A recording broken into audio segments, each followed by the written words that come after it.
Chapter 1. Down the Rabbit Hole. Alice was beginning to get very tired of sitting by her sister on the bank, and of having nothing to do. Once or twice she had peeped into the book her sister was reading, but it had no pictures or conversations in it. "And what is the use of a book," thought Alice, "without pictures or conversation?" So she was considering in her own mind, as well as she could, for the hot day was making her feel very sleepy and stupid, whether the pleasure of making a daisy chain would be worth the trouble of getting up and picking the daisies, when suddenly a white rabbit with pink eyes ran close by her. There was nothing so very remarkable in that, nor did Alice think it so very much out of the way to hear the rabbit say to itself, oh dear, I shall be late." When she thought it over afterwards, it occurred to her that she ought to have wondered at this, but at the time it all seemed quite natural. But when the rabbit actually took a watch out of its waistcoat pocket, and looked at it, and then hurried on, Alice started to her feet, for it flashed across her mind that she had never before seen a rabbit with either a waistcoat pocket or a watch to take out of it. And burning with curiosity, she ran across the field after it, and fortunately was just in time to see it pop down a large rabbit-hole under the hedge. In another moment, down went Alice after it, never once considering how in the world she was to get out again. The rabbit-hole went straight on like a tunnel for some way, and then dipped suddenly down, so suddenly that Alice had not a moment to think about stopping herself, before she found herself falling down a very deep well. Either the well was very deep, or she fell very slowly, for she had plenty of time as she went down to look about her, and to wonder what was going to happen next. First she tried to look down and make out what she was coming to, but it was too dark to see anything. Then she looked at the sides of the well, and noticed that they were filled with cupboards and bookshelves. Here and there she saw maps and pictures hung upon pegs. She took down a jar from one of the shelves as she passed. It was labelled orange marmalade, but to her great disappointment it was empty. She did not like to drop the jar, for fear of killing somebody, so managed to put it into one of the cupboards as she fell past it. "Well," thought Alice to herself, "after such a fall as this, I shall think nothing of tumbling downstairs. How brave they'll all think me at home! Why, I wouldn't say anything about it, even if I fell off the top of the house." Which was very likely true.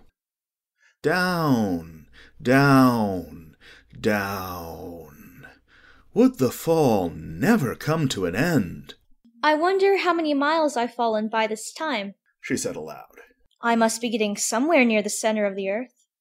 Let me see, that would be 4,000 miles down, I think." For, you see, Alice had learnt several things of this sort in her lessons in the schoolroom, and though this was not a very good opportunity for showing off her knowledge, as there was no one to listen to her, still it was good practice to say it over. "Yes, that's about the right distance. But then I wonder what latitude or longitude I've got to." Alice had no idea what latitude was, or longitude either, but thought they were nice grand words to say. Presently she began again. "I wonder if I shall fall right through the earth. How funny it'll seem to come out among the people that walk with their heads downward. The antipathies, I think." She was rather glad there was no one listening this time, as it didn't sound at all the right word. "But I shall have to ask them what the name of the country is, you know.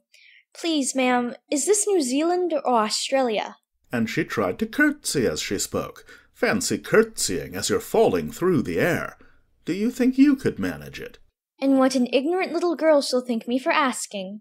No, it'll never do to ask. Perhaps I shall see it written up somewhere." Down, down, down. There was nothing else to do, so Alice soon began talking again. "Dinah'll miss me very much tonight, I should think." Dinah was the cat. "I hope they'll remember her saucer of milk at tea-time. Dinah, my dear, I wish you were down here with me. There are no mice in the air, I'm afraid, but you might catch a bat, and that's very like a mouse, you know. But do cats eat bats, I wonder?" And here Alice began to get rather sleepy, and went on saying to herself in a dreamy sort of way, "Do cats eat bats? Do cats eat bats? And sometimes. Do bats eat cats? For, you see, as she couldn't answer either question, it didn't much matter which way she put it. She felt that she was dozing off, and had just begun to dream that she was walking hand in hand with Dinah, and saying to her very earnestly, Now, Dinah, tell me the truth. Did you ever eat a bat?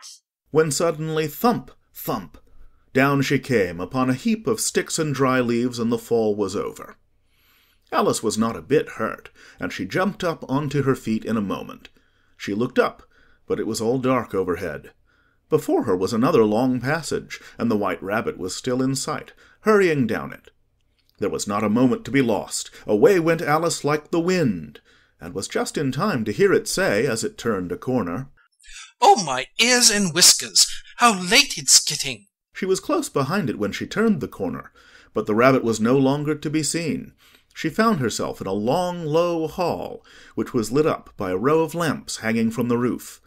There were doors all round the hall, but they were all locked, and when Alice had been all the way down one side and up the other, trying every door, she walked sadly down the middle, wondering how she was ever to get out again. Suddenly she came upon a little three-legged table, all made of solid glass. There was nothing on it except a tiny golden key, and Alice's first thought was that it might belong to one of the doors of the hall. But alas! Either the locks were too large, or the key was too small, but at any rate it would not open any of them. However, on the second time round she came upon a low curtain she had not noticed before, and behind it was a little door, about 15 inches high. She tried the little golden key in the lock, and to her great delight it fitted. Alice opened the door and found that it led into a small passage, not much larger than a rat-hole. She knelt down and looked along the passage into the loveliest garden you ever saw. How she longed to get out of that dark hall, and wander about among those beds of bright flowers and those cool fountains. But she could not even get her head through the doorway. And even if my head would go through, thought poor Alice, it would be of very little use without my shoulders. Oh, how I wish I could shut up like a telescope. I think I could, if I only know how to begin. For, you see, so many out-of-the-way things had happened lately that Alice had begun to think that very few things indeed were really impossible. There seemed to be no use in waiting by the little door, so she went back to the table, half hoping she might find another key on it, or at any rate a book of rules for shutting people up like telescopes. This time she found a little bottle on it. Which certainly was not here before, said Alice. And round the neck of the bottle was a paper label with the words "Drink Me" beautifully printed on it in large letters. It was all very well to say "Drink me," but the wise little Alice was not going to do that in a hurry. No, I'll look first, she said, and see whether it's marked poison or not. For she had read several nice little histories about children who had got burnt and eaten up by wild beasts and other unpleasant things, all because they would not remember the simple rules their friends had taught them, such as that a red-hot poker will burn you if you hold it too long, and that if you cut your finger very deeply with a knife it usually bleeds, and she had never forgotten that, if you drink much from a bottle marked poison, it is almost certain to disagree with you sooner or later. However, this bottle was not marked poison, so Alice ventured to taste it, and finding it very nice, it had in fact a sort of mixed flavour of cherry tart, custard, pineapple, roast turkey, toffee, and hot buttered toast. She very soon finished it off. What a curious feeling, said Alice. I must be shutting up like a telescope. And so it was indeed. She was now only 10 inches high, and her face brightened up at the thought that she was now the right size for going through the little door into that lovely garden. First, however, she waited for a few minutes to see if she was going to shrink any further. She felt a little nervous about this. For it might end, you know, said Alice to herself, in my going out altogether, like a candle. I wonder what I should be like then. And she tried to fancy what the flame of a candle is like after the candle is blown out, for she could not remember ever having seen such a thing.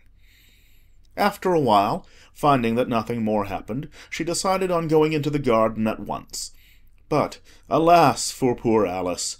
When she got to the door, she found she had forgotten the little golden key, and when she went back to the table for it, she found she could not possibly reach it. She could see it quite plainly through the glass, and she tried her best to climb up one of the legs of the table, but it was too slippery, and when she had tired herself out with trying, the poor little thing sat down and cried. Come, there's no use in crying like that, said Alice to herself rather sharply. I advise you to leave off this minute. She generally gave herself very good advice, though she very seldom followed it, and sometimes she scolded herself so severely as to bring tears into her eyes. And once she remembered trying to box her own ears for having cheated herself in a game of croquet she was playing against herself, for this curious child was very fond of pretending to be two people. But it's no use now, thought poor Alice, to pretend to be two people. Why, there's hardly enough of me left to make one respectable person. Soon her eye fell on a little glass box that was lying under the table.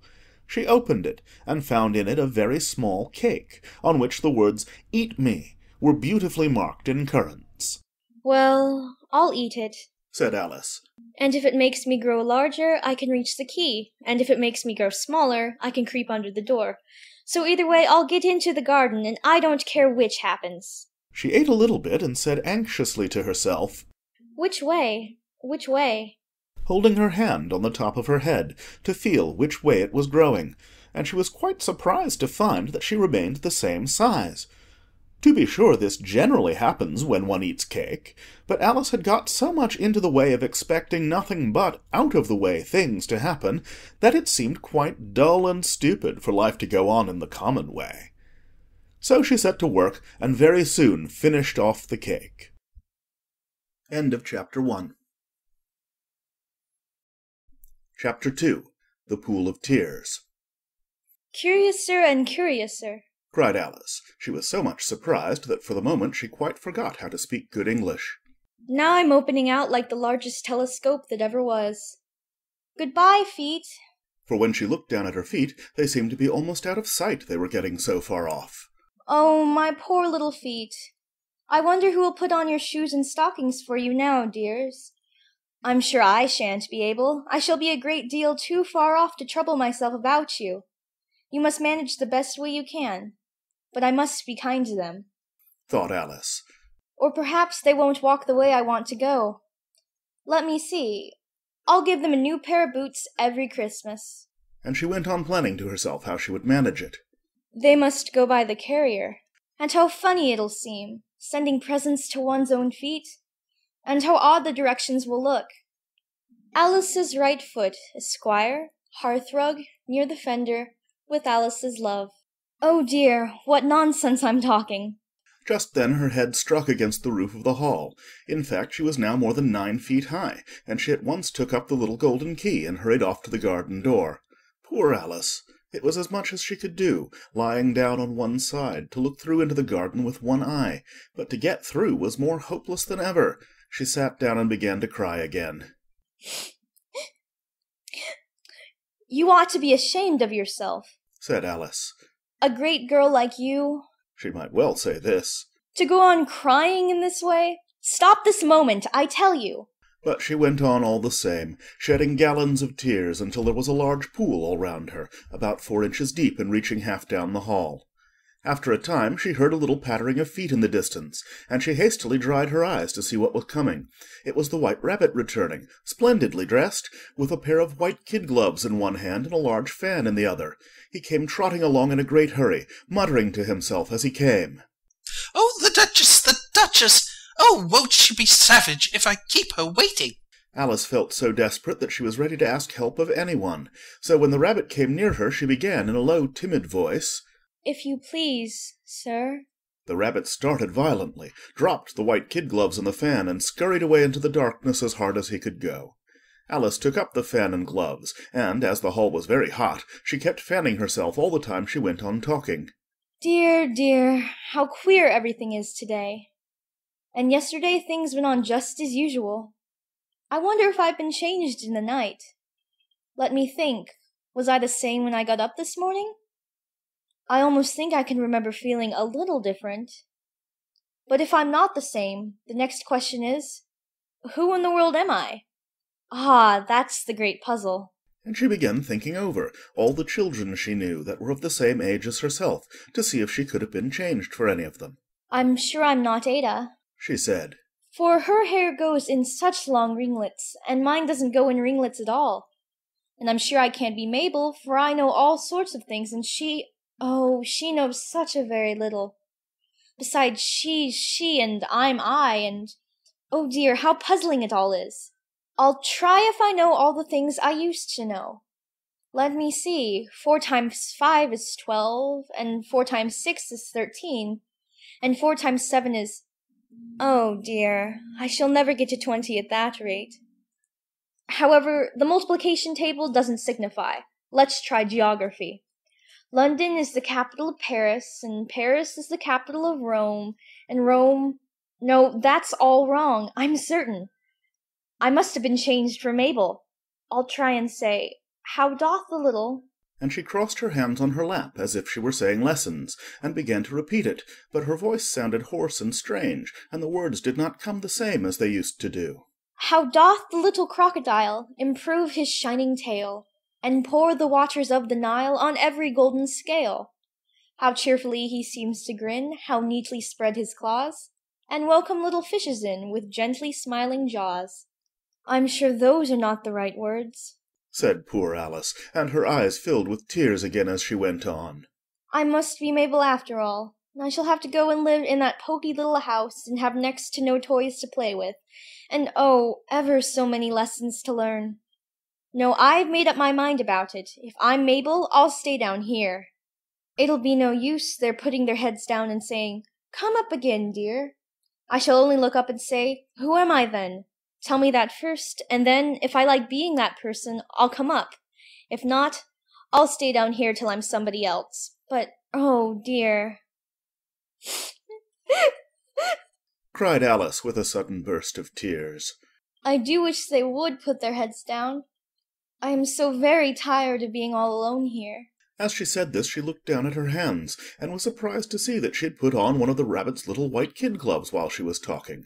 How can I have done that? She thought. I must be growing small again. She got up and went to the table to measure herself by it, and found that, as nearly as she could guess, she was now about 2 feet high, and was going on shrinking rapidly.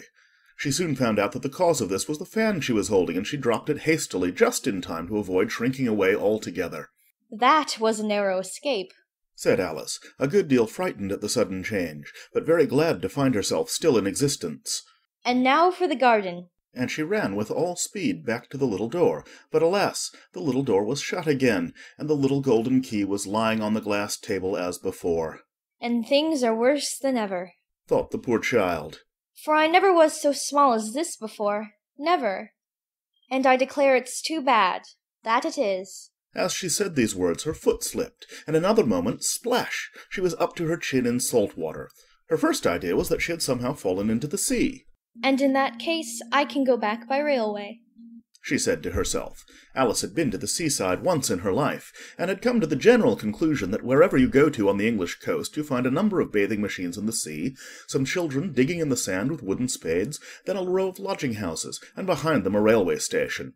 However, she soon made out that she was in the pool of tears which she had wept when she was 9 feet high. I wish I hadn't cried so much, said Alice, as she swam about trying to find her way out. I shall be punished for it now, I suppose, by being drowned in my own tears. That will be a queer thing, to be sure. However, everything is queer today. Just then she heard something splashing about in the pool a little way off, and she swam nearer to make out what it was. At first she thought it must be a walrus or hippopotamus, but then she remembered how small she was now, and she soon made out that it was only a mouse that had slipped in like herself. Would it be of any use now, thought Alice, to speak to this mouse? Everything is so out of the way down here, that I should think very likely it can talk. At any rate, there's no harm in trying. So she began, Oh, mouse, do you know the way out of this pool? I am very tired of swimming about here. Oh, mouse. Alice thought this must be the right way of speaking to a mouse. She had never done such a thing before, but she remembered having seen in her brother's Latin grammar, a mouse, of a mouse, to a mouse. A mouse. Oh, mouse. The mouse looked at her rather inquisitively, and seemed to her to wink with one of its little eyes, but it said nothing. Perhaps it doesn't understand English, thought Alice. I dare say it's a French mouse, come over with William the Conqueror. For with all her knowledge of history, Alice had no very clear notion how long ago anything had happened. So she began again. Où est ma chatte? Which was the first sentence in her French lesson book. The mouse gave a sudden leap out of the water and seemed to quiver all over with fright. Oh, I beg your pardon, cried Alice hastily, afraid that she had hurt the poor animal's feelings. I quite forgot you didn't like cats. Not like cats? cried the mouse in a shrill, passionate voice. Would you like cats if you were me? Well, perhaps not, said Alice in a soothing tone. Don't be angry about it. And yet, I wish I could show you our cat Dinah. I think you'd take a fancy to cats if you could only see her. She is such a dear, quiet thing. Alice went on, half to herself, as she swam lazily about in the pool. And she sits purring so nicely by the fire, licking her paws and washing her face. And she is such a nice soft thing to nurse. And she's such a capital one for catching mice. Oh, I beg your pardon, cried Alice again, for this time the mouse was bristling all over, and she felt certain it must be really offended. We won't talk about her any more, if you'd rather not. We indeed, cried the mouse, who was trembling down to the end of his tail. As if I would talk on such a subject. Our family always hated cats. Nasty, low, vulgar things. Don't let me hear the name again. I won't indeed, said Alice, in a great hurry to change the subject of conversation.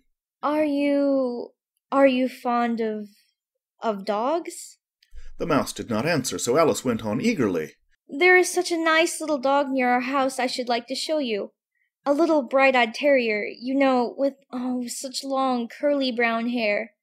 And it'll fetch things when you throw them, and it'll sit up and beg for its dinner, and all sorts of things. I can't remember half of them. And it belongs to a farmer, you know, and he says it's so useful it's worth £100. He says it kills all the rats and, oh dear, cried Alice in a sorrowful tone. I'm afraid I've offended it again. For the mouse was swimming away from her as hard as it could go, and making quite a commotion in the pool as it went. So she called softly after it. Mouse, dear, do come back again, and we won't talk about cats or dogs either, if you don't like them.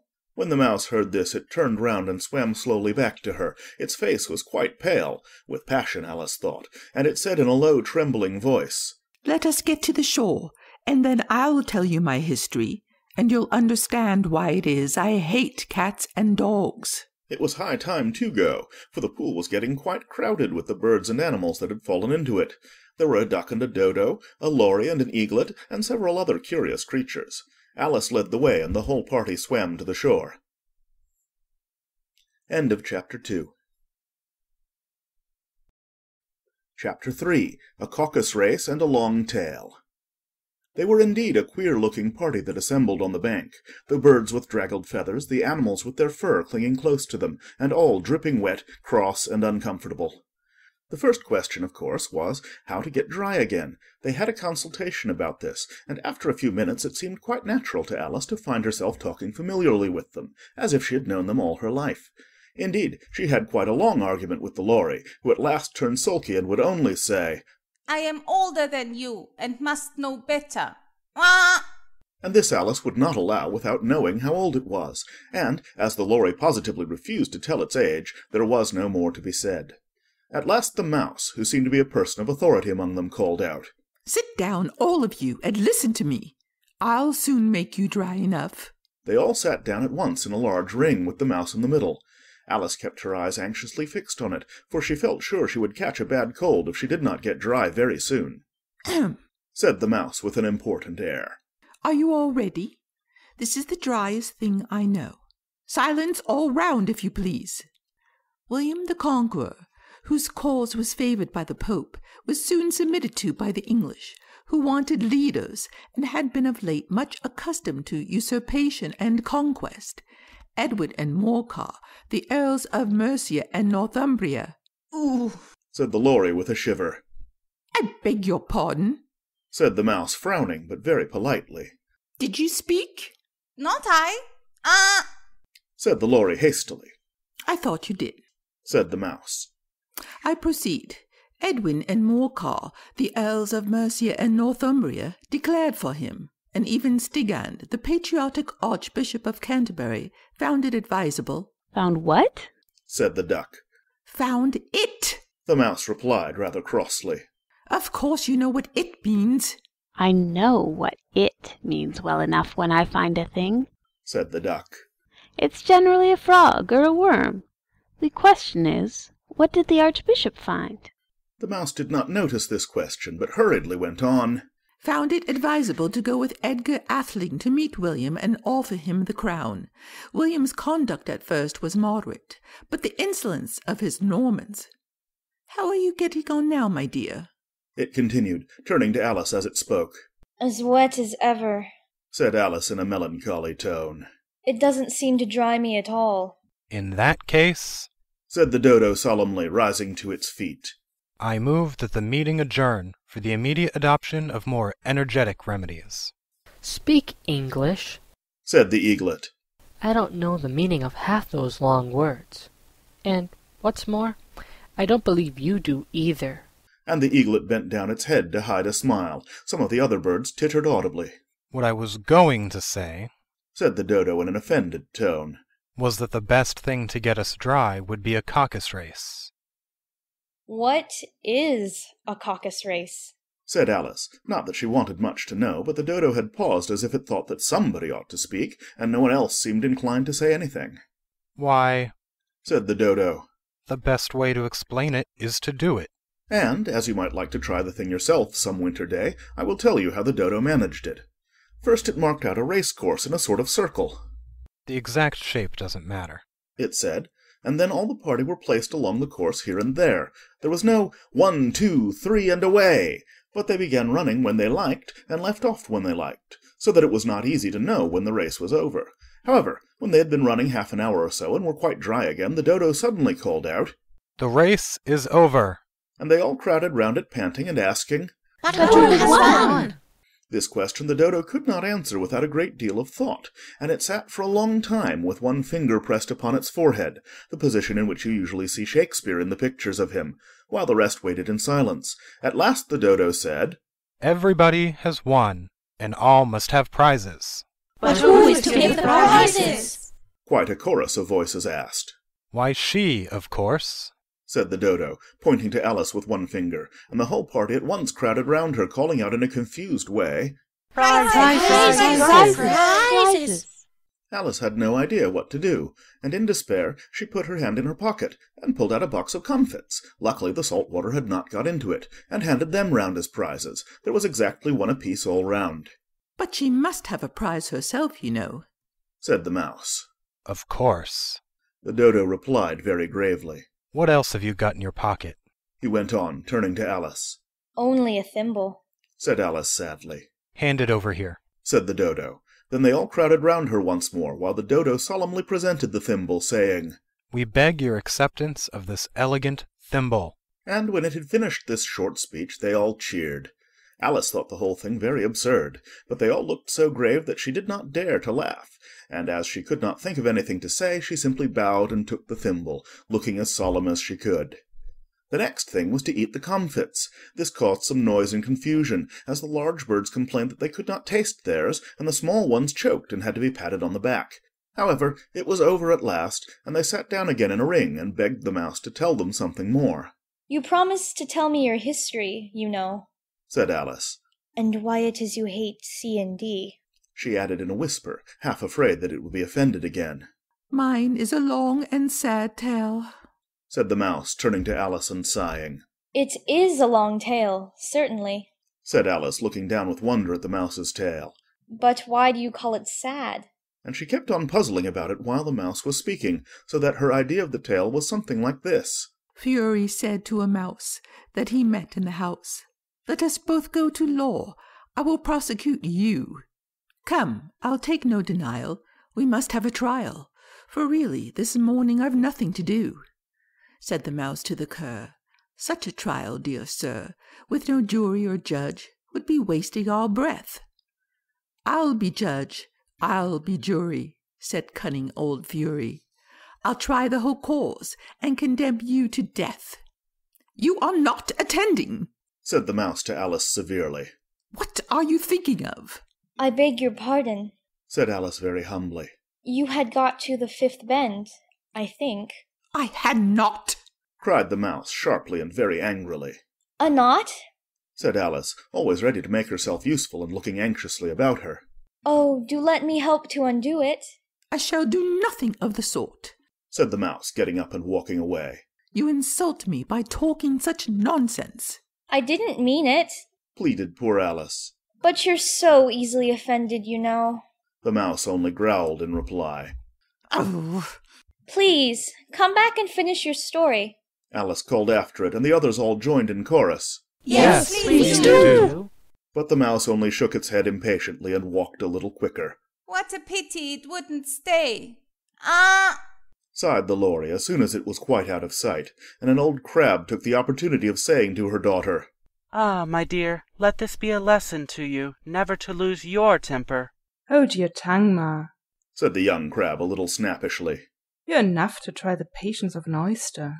I wish I had our Dinah here. I know I do, said Alice aloud, addressing nobody in particular. She'd soon fetch it back.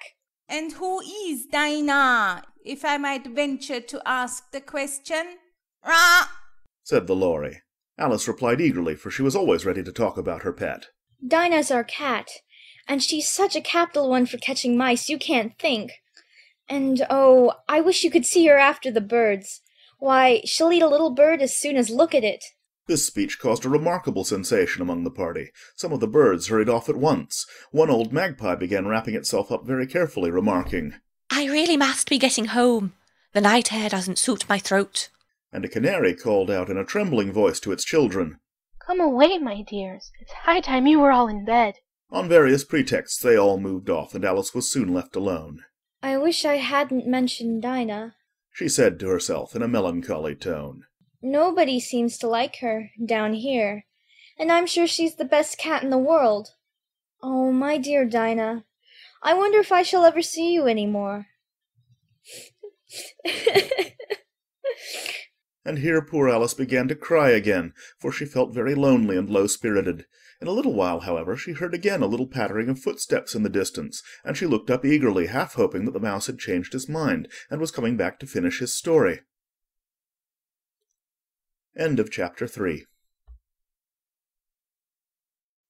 Chapter 4. The Rabbit Sends in a Little Bill. It was the White Rabbit trotting slowly back again, and looking anxiously about as it went, as if it had lost something, and she heard it muttering to itself. The Duchess, oh my dear paws, oh my fur and whiskers! She'll get me executed, as sure as ferrets are ferrets. Where can I have dropped them, I wonder? Alice guessed in a moment that it was looking for the fan and the pair of white kid gloves, and she very good-naturedly began hunting about for them, but they were nowhere to be seen. Everything seemed to have changed since her swim in the pool, and the great hall, with the glass table and the little door, had vanished completely. Very soon the rabbit noticed Alice as she went hunting about, and called out to her in an angry tone. Why, Mary Ann, what are you doing out here? Run home this moment and fetch me a pair of gloves and a fan. Quick now! And Alice was so much frightened that she ran off at once in the direction it pointed to, without trying to explain the mistake it had made. He took me for his housemaid, she said to herself as she ran. How surprised he'll be when he finds out who I am. But I'd better take him his fan and gloves. That is, if I can find them. As she said this, she came upon a neat little house, on the door of which was a bright brass plate with the name W. Rabbit engraved upon it. She went in without knocking, and hurried upstairs, in great fear lest she should meet the real Mary Ann, and be turned out of the house before she had found the fan and gloves. How queer it seems, Alice said to herself, to be going messages for a rabbit. I suppose Dinah'll be sending me on messages next. And she began fancying the sort of thing that would happen. Miss Alice, come here directly and get ready for your walk. Coming in a minute, nurse, but I've got to see that the mouse doesn't get out. Only I don't think, Alice went on, that they'd let Dinah stop in the house if it began ordering people about like that. By this time she had found her way into a tidy little room with a table in the window, and on it, as she had hoped, a fan, and 2 or 3 pairs of tiny white kid gloves. She took up the fan and a pair of the gloves, and was just going to leave the room when her eye fell upon a little bottle that stood near the looking-glass. There was no label this time with the words "Drink me," but nevertheless she uncorked it and put it to her lips. I know something interesting is sure to happen, she said to herself, whenever I eat or drink anything, so I'll just see what this bottle does. I do hope it'll make me grow large again, for really I'm quite tired of being such a tiny little thing.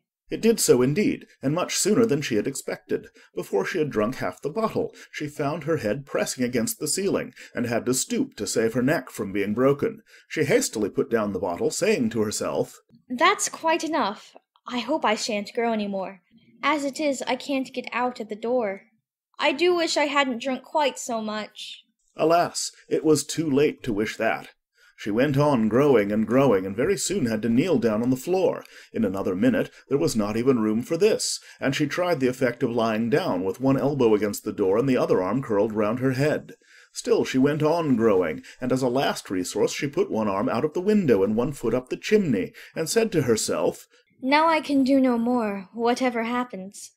What will become of me? Luckily for Alice, the little magic bottle had now had its full effect, and she grew no larger. Still it was very uncomfortable, and as there seemed to be no sort of chance of her ever getting out of the room again, no wonder she felt unhappy. It was much pleasanter at home, thought poor Alice, when one wasn't always growing larger and smaller and being ordered about by mice and rabbits.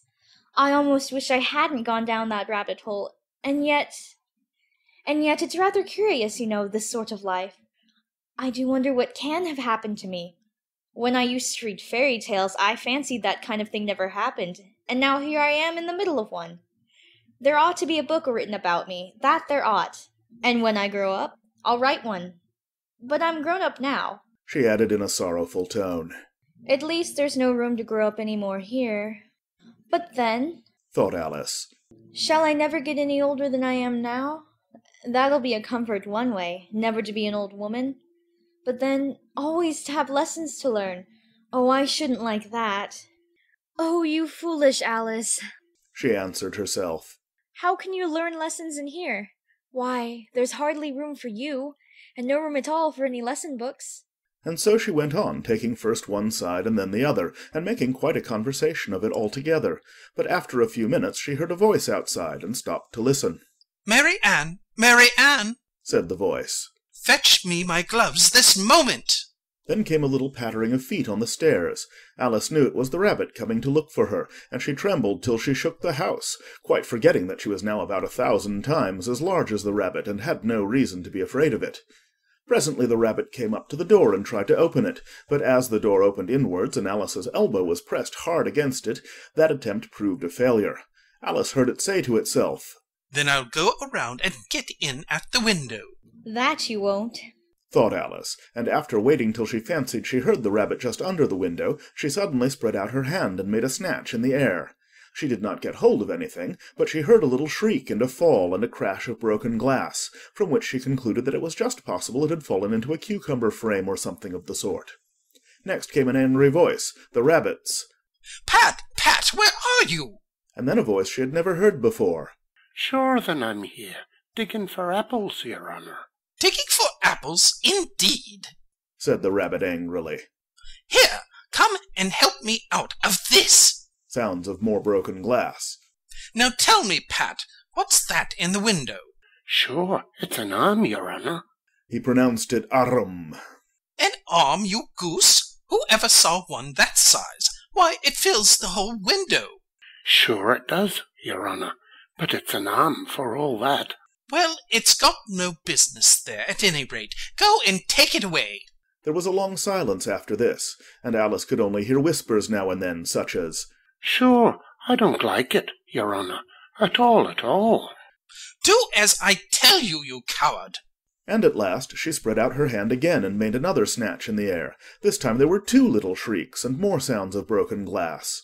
What a number of cucumber frames there must be, thought Alice. I wonder what they'll do next. As for pulling me out of the window, I only wish they could. I'm sure I don't want to stay in here any longer. She waited for some time without hearing anything more. At last came a rumbling of little cartwheels, and the sound of a good many voices all talking together. She made out the words, "Where's the other letter?" Why, I hadn't to bring but one. Bill's got the other. "Bill, fetch it here, lad. Here, put 'em up at this corner." No, tie 'em together first. They don't reach half high enough yet. "Oh, they'll do well enough. Don't be particular. Here, Bill, catch hold of this rope. Will the roof bear? Mind that loose slate. Oh, it's coming down. Heads below." A loud crash. "Now, who did that?" It was Bill, I fancy. "Who's to go down the chimney?" Nay, I shan't. You do it. That I won't, then. "Bill's to go down." Here, Bill, the master says you're to go down the chimney. Oh, so Bill's got to come down the chimney, has he? Said Alice to herself. Shy, they seem to put everything upon Bill. I wouldn't be in Bill's place for a good deal. This fireplace is narrow, to be sure, but I think I can kick a little. She drew her foot as far down the chimney as she could, and waited till she heard a little animal, she couldn't guess of what sort it was, scratching and scrambling about in the chimney close above her. Then, saying to herself, "This is Bill," she gave one sharp kick and waited to see what would happen next. The first thing she heard was a general chorus of, "There goes Bill!" Then the rabbit's voice along, "Catch him, you by the hedge!" Then silence, and then another confusion of voices. "Hold up his head!" Brandy now. "Don't choke him." How was it, old fellow? "What happened to you?" "Tell us all about it." Last came a little feeble squeaking voice. "That's Bill," thought Alice. Well, I hardly know. No more, thank ye. I'm better now. But I'm a good deal too flustered to tell you. All I know is something comes at me like a jack-in-a-box, and up I goes like a skyrocket. "So you did, old fellow," said the others. "We must burn the house down," said the rabbit's voice, and Alice called out as loud as she could, "If you do, I'll set Dinah at you."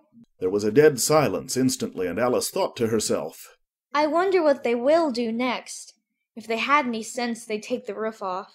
After a minute or two, they began moving about again, and Alice heard the rabbit say, "A barrowful will do, to begin with."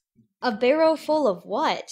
thought Alice, but she had not long to doubt, for the next moment a shower of little pebbles came rattling in at the window, and some of them hit her in the face.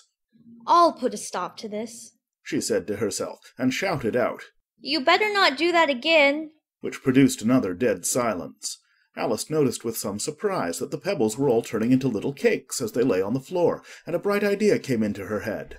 If I eat one of these cakes, she thought, it's sure to make some change in my size, and as it can't possibly make me larger, it must make me smaller, I suppose. So she swallowed one of the cakes and was delighted to find that she began shrinking directly.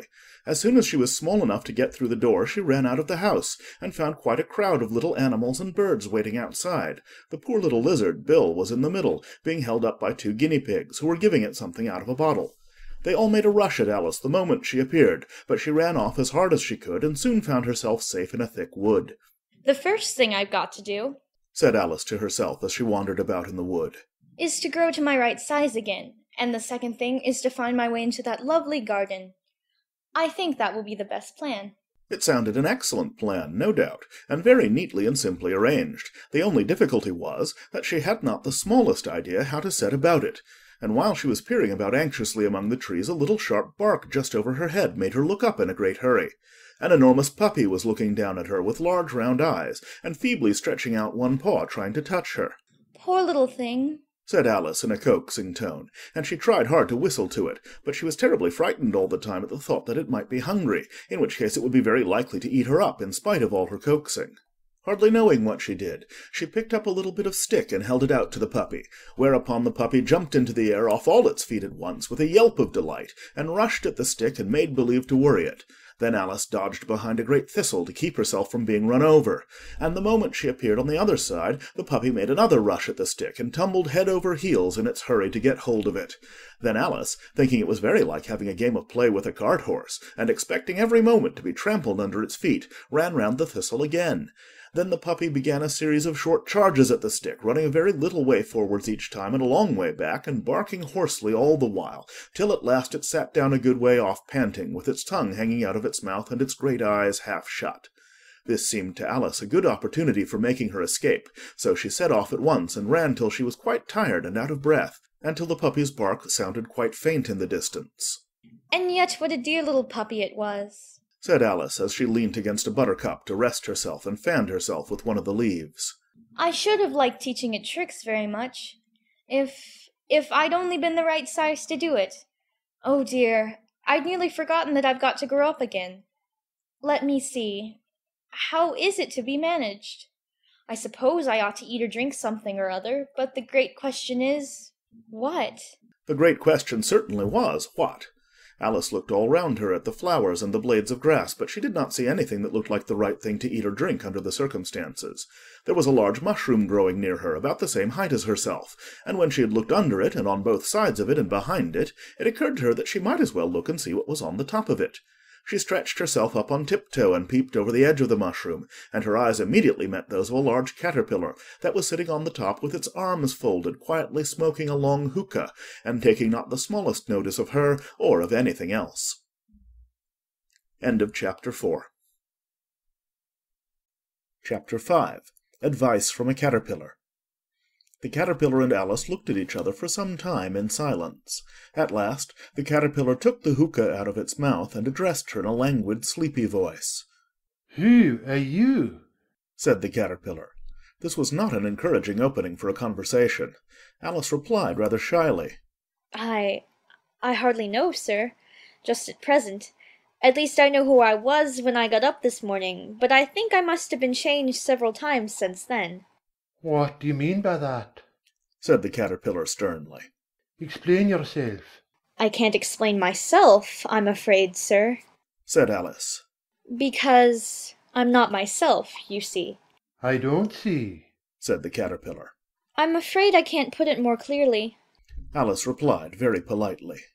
For I can't understand it myself to begin with, and being so many different sizes in a day is very confusing. "It isn't," said the caterpillar. Well, perhaps you haven't found it so yet, said Alice. But when you have to turn into a chrysalis, you will some day, you know, and then after that into a butterfly, I should think you'll feel it a little queer, won't you? "Not a bit," said the caterpillar. Well, perhaps your feelings may be different, said Alice. All I know is, it would feel very queer to me. "You?" said the caterpillar contemptuously. "Who are you?" Which brought them back again to the beginning of the conversation. Alice felt a little irritated at the caterpillar's making such very short remarks, and she drew herself up and said very gravely, I think you ought to tell me who you are first. "Why?" said the caterpillar.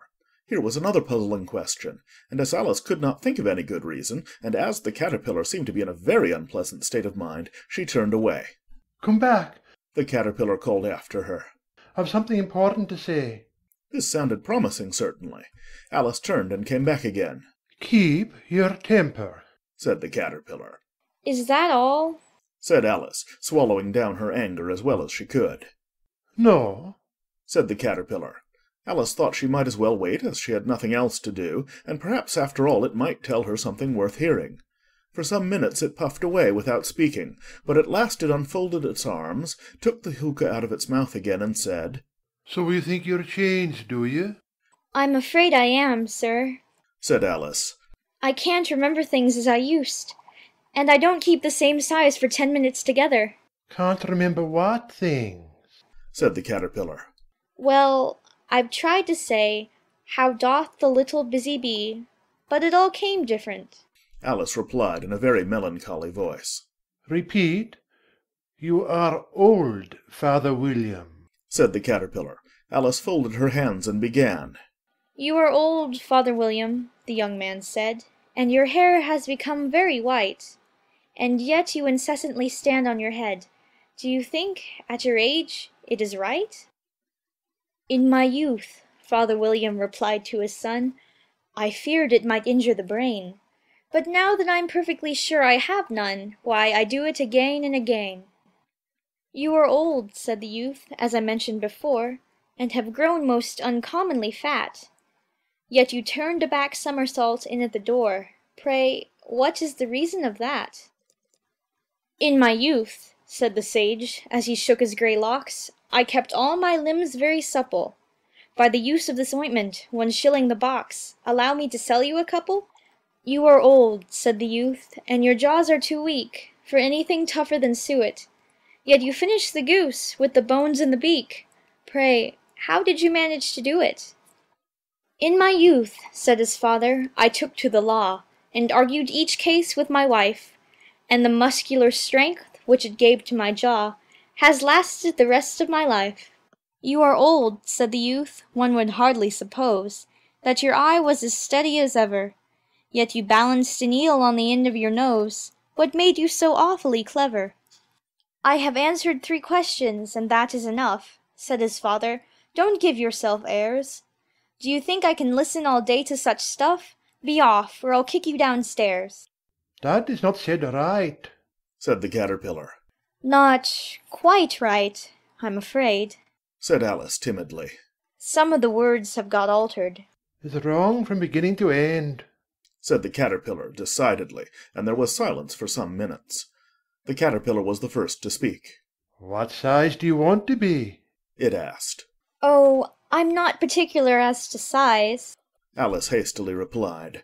Only one doesn't like changing so often, you know. I don't know, said the Caterpillar. Alice said nothing. She had never been so much contradicted in her life before, and she felt that she was losing her temper. Are you content now? said the Caterpillar. Well, I should like to be a little larger, sir, if you wouldn't mind, said Alice.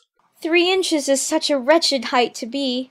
It is a very good height indeed, said the Caterpillar angrily, rearing itself upright as it spoke. It was exactly 3 inches high. But I'm not used to it, pleaded poor Alice in a piteous tone, and she thought of herself.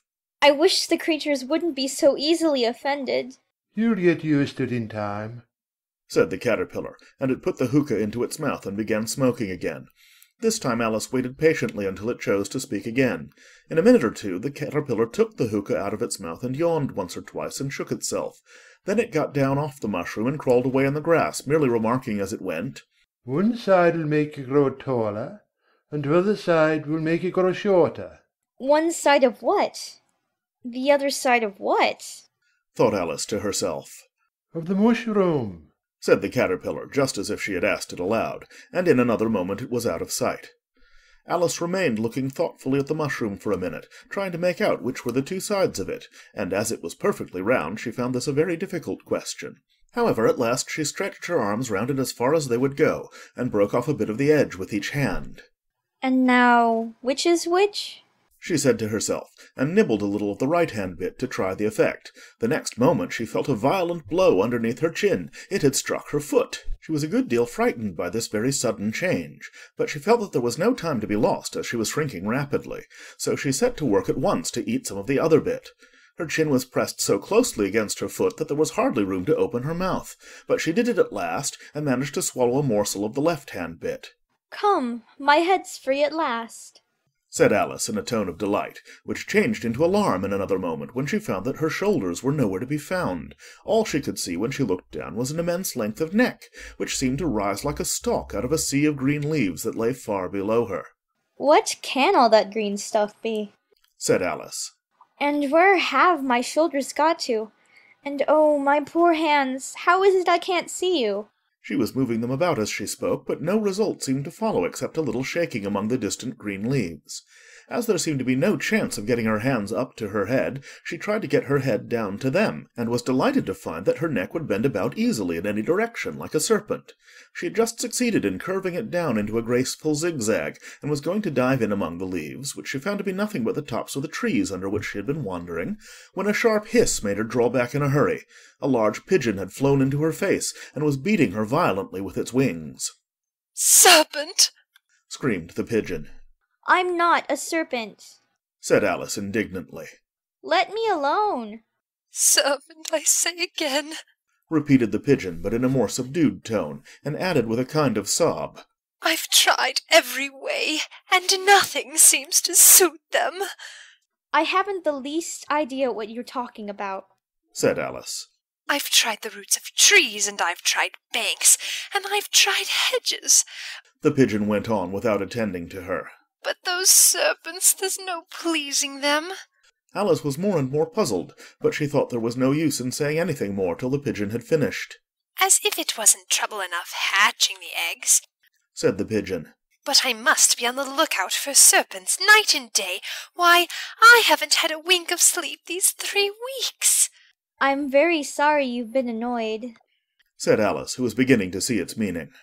And just as I'd taken the highest tree in the wood, continued the pigeon, raising its voice to a shriek, and just as I was thinking I should be free of them at last, they must needs come wriggling down from the sky. Oh, serpent! But I'm not a serpent, I tell you, said Alice. I'm a... Well, what are you? said the pigeon. I can see you're trying to invent something.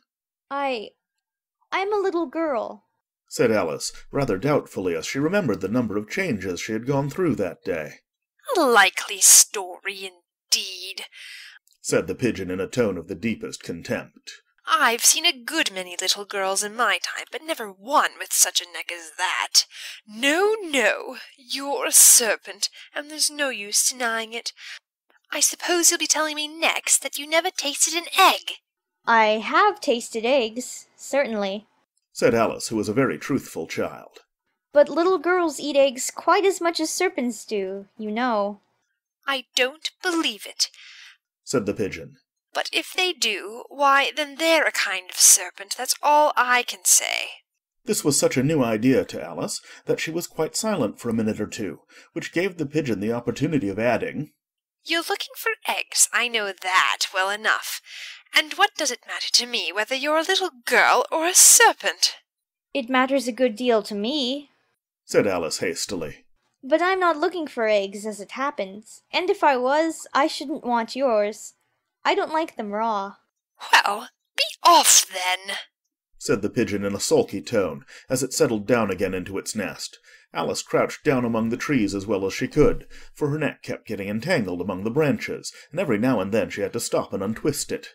After a while she remembered that she still held the pieces of mushroom in her hands, and she set to work very carefully, nibbling first at one and then at the other, and growing sometimes taller and sometimes shorter, until she had succeeded in bringing herself down to her usual height.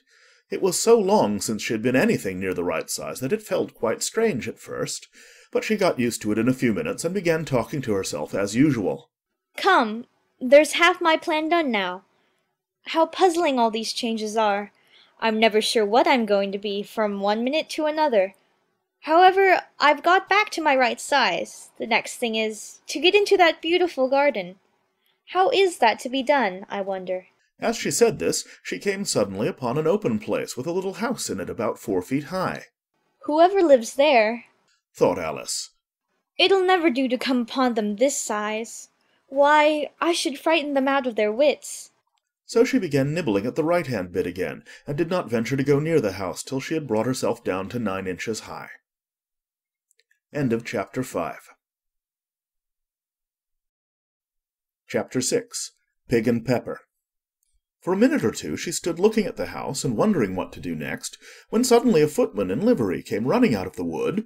She considered him to be a footman because he was in livery. Otherwise, judging by his face only, she would have called him a fish, and rapped loudly at the door with his knuckles. It was opened by another footman in livery, with a round face and large eyes like a frog, and both footmen, Alice noticed, had powdered hair that curled all over their heads. She felt very curious to know what it was all about, and crept a little way out of the wood to listen. The fish footman began by producing from under his arm a great letter nearly as large as himself, and this he handed over to the other, saying in a solemn tone, For the Duchess, an invitation from the Queen to play croquet. The frog footman repeated in the same solemn tone, only changing the order of the words a little. From the Queen, an invitation for the Duchess to play croquet. Then they both bowed low, and their curls got entangled together. Alice laughed so much at this that she had to run back into the wood for fear of their hearing her, and when she next peeped out, the fish footman was gone, and the other was sitting on the ground near the door, staring stupidly up into the sky. Alice went timidly up to the door and knocked. There's no sort of use in knocking, said the footman, and that for 2 reasons. First, because I'm on the same side of the door as you are. Secondly, because they're making such a noise inside, no one could possibly hear you. And certainly there was a most extraordinary noise going on within, a constant howling and sneezing, and every now and then a great crash, as if a dish or kettle had been broken to pieces. Please, then, said Alice. How am I to get in? There might be some sense in your knocking, the footman went on without attending to her. If we had the door between us. For instance, if you were inside, you might knock, and I could let you out, you know. He was looking up into the sky all the time he was speaking, and this Alice thought decidedly uncivil. But perhaps he can't help it, she said to herself. His eyes are so very nearly at the top of his head. But at any rate he might answer questions. How am I to get in? She repeated aloud. I shall sit here, the footman remarked, till tomorrow. At this moment the door of the house opened, and a large plate came skimming out straight at the footman's head. It just grazed his nose and broke to pieces against one of the trees behind him. Or next day, maybe, the footman continued in the same tone, exactly as if nothing had happened. How am I to get in? asked Alice again in a louder tone. Are you to get in at all? said the footman. That's the first question, you know. It was, no doubt, only Alice did not like to be told so. It's really dreadful, she muttered to herself. The way all the creatures argue. It's enough to drive one crazy.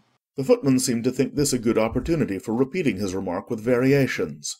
I shall sit here, he said, on and off, for days and days. But what am I to do? said Alice. Anything you like, said the footman, and began whistling.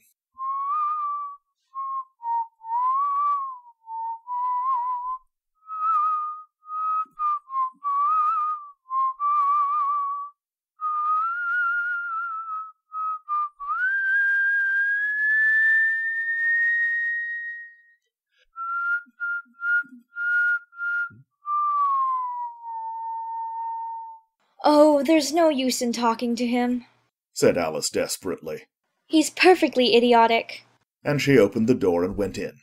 The door led right into a large kitchen, which was full of smoke from one end to the other. The Duchess was sitting on a three-legged stool in the middle, nursing a baby. The cook was leaning over the fire, stirring a large cauldron which seemed to be full of soup. There's certainly too much pepper in that soup, Alice said to herself, as well as she could, for sneezing. There was certainly too much of it in the air. Even the Duchess sneezed occasionally, and as for the baby, it was sneezing and howling alternately without a moment's pause. Chew!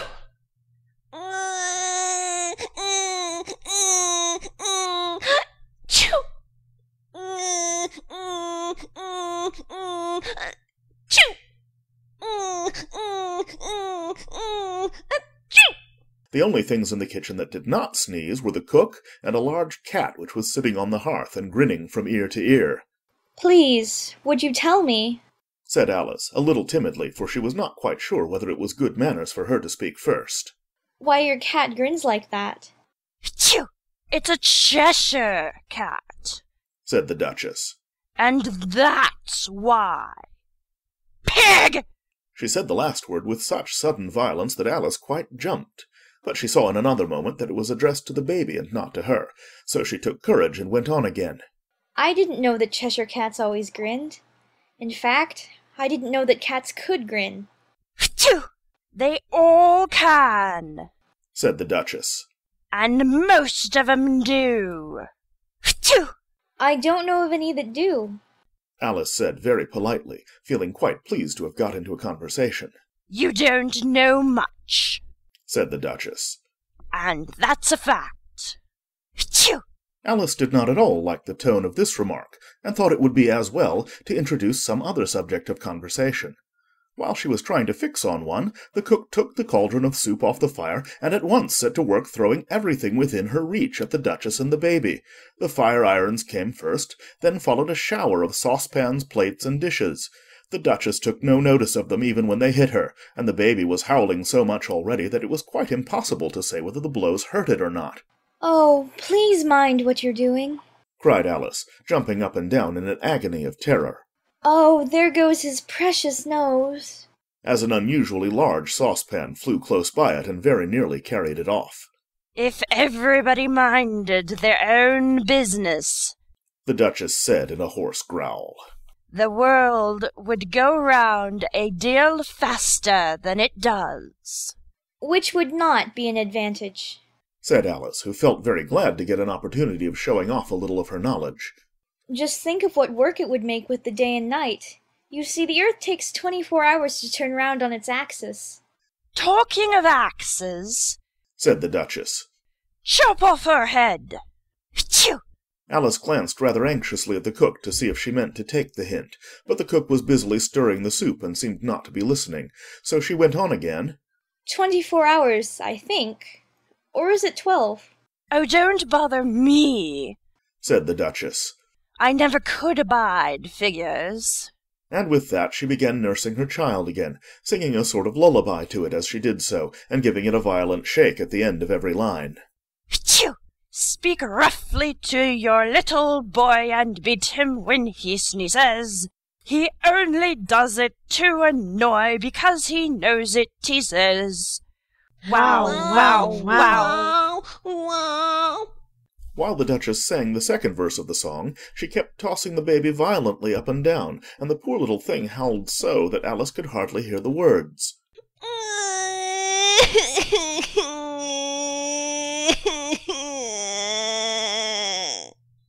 I speak severely to my boy, I beat him when he sneezes, for he can thoroughly enjoy the pepper when he pleases. Wow, wow, wow. Wow. Here, you may nurse it a bit if you like. The Duchess said to Alice, flinging the baby at her as she spoke. I must go and get ready to play croquet with the Queen. Phew! And she hurried out of the room. The cook threw a frying pan after her as she went out, but it just missed her. Alice caught the baby with some difficulty, as it was a queer-shaped little creature and held out its arms and legs in all directions. Just like a starfish. Thought Alice. The poor little thing was snorting like a steam engine when she caught it,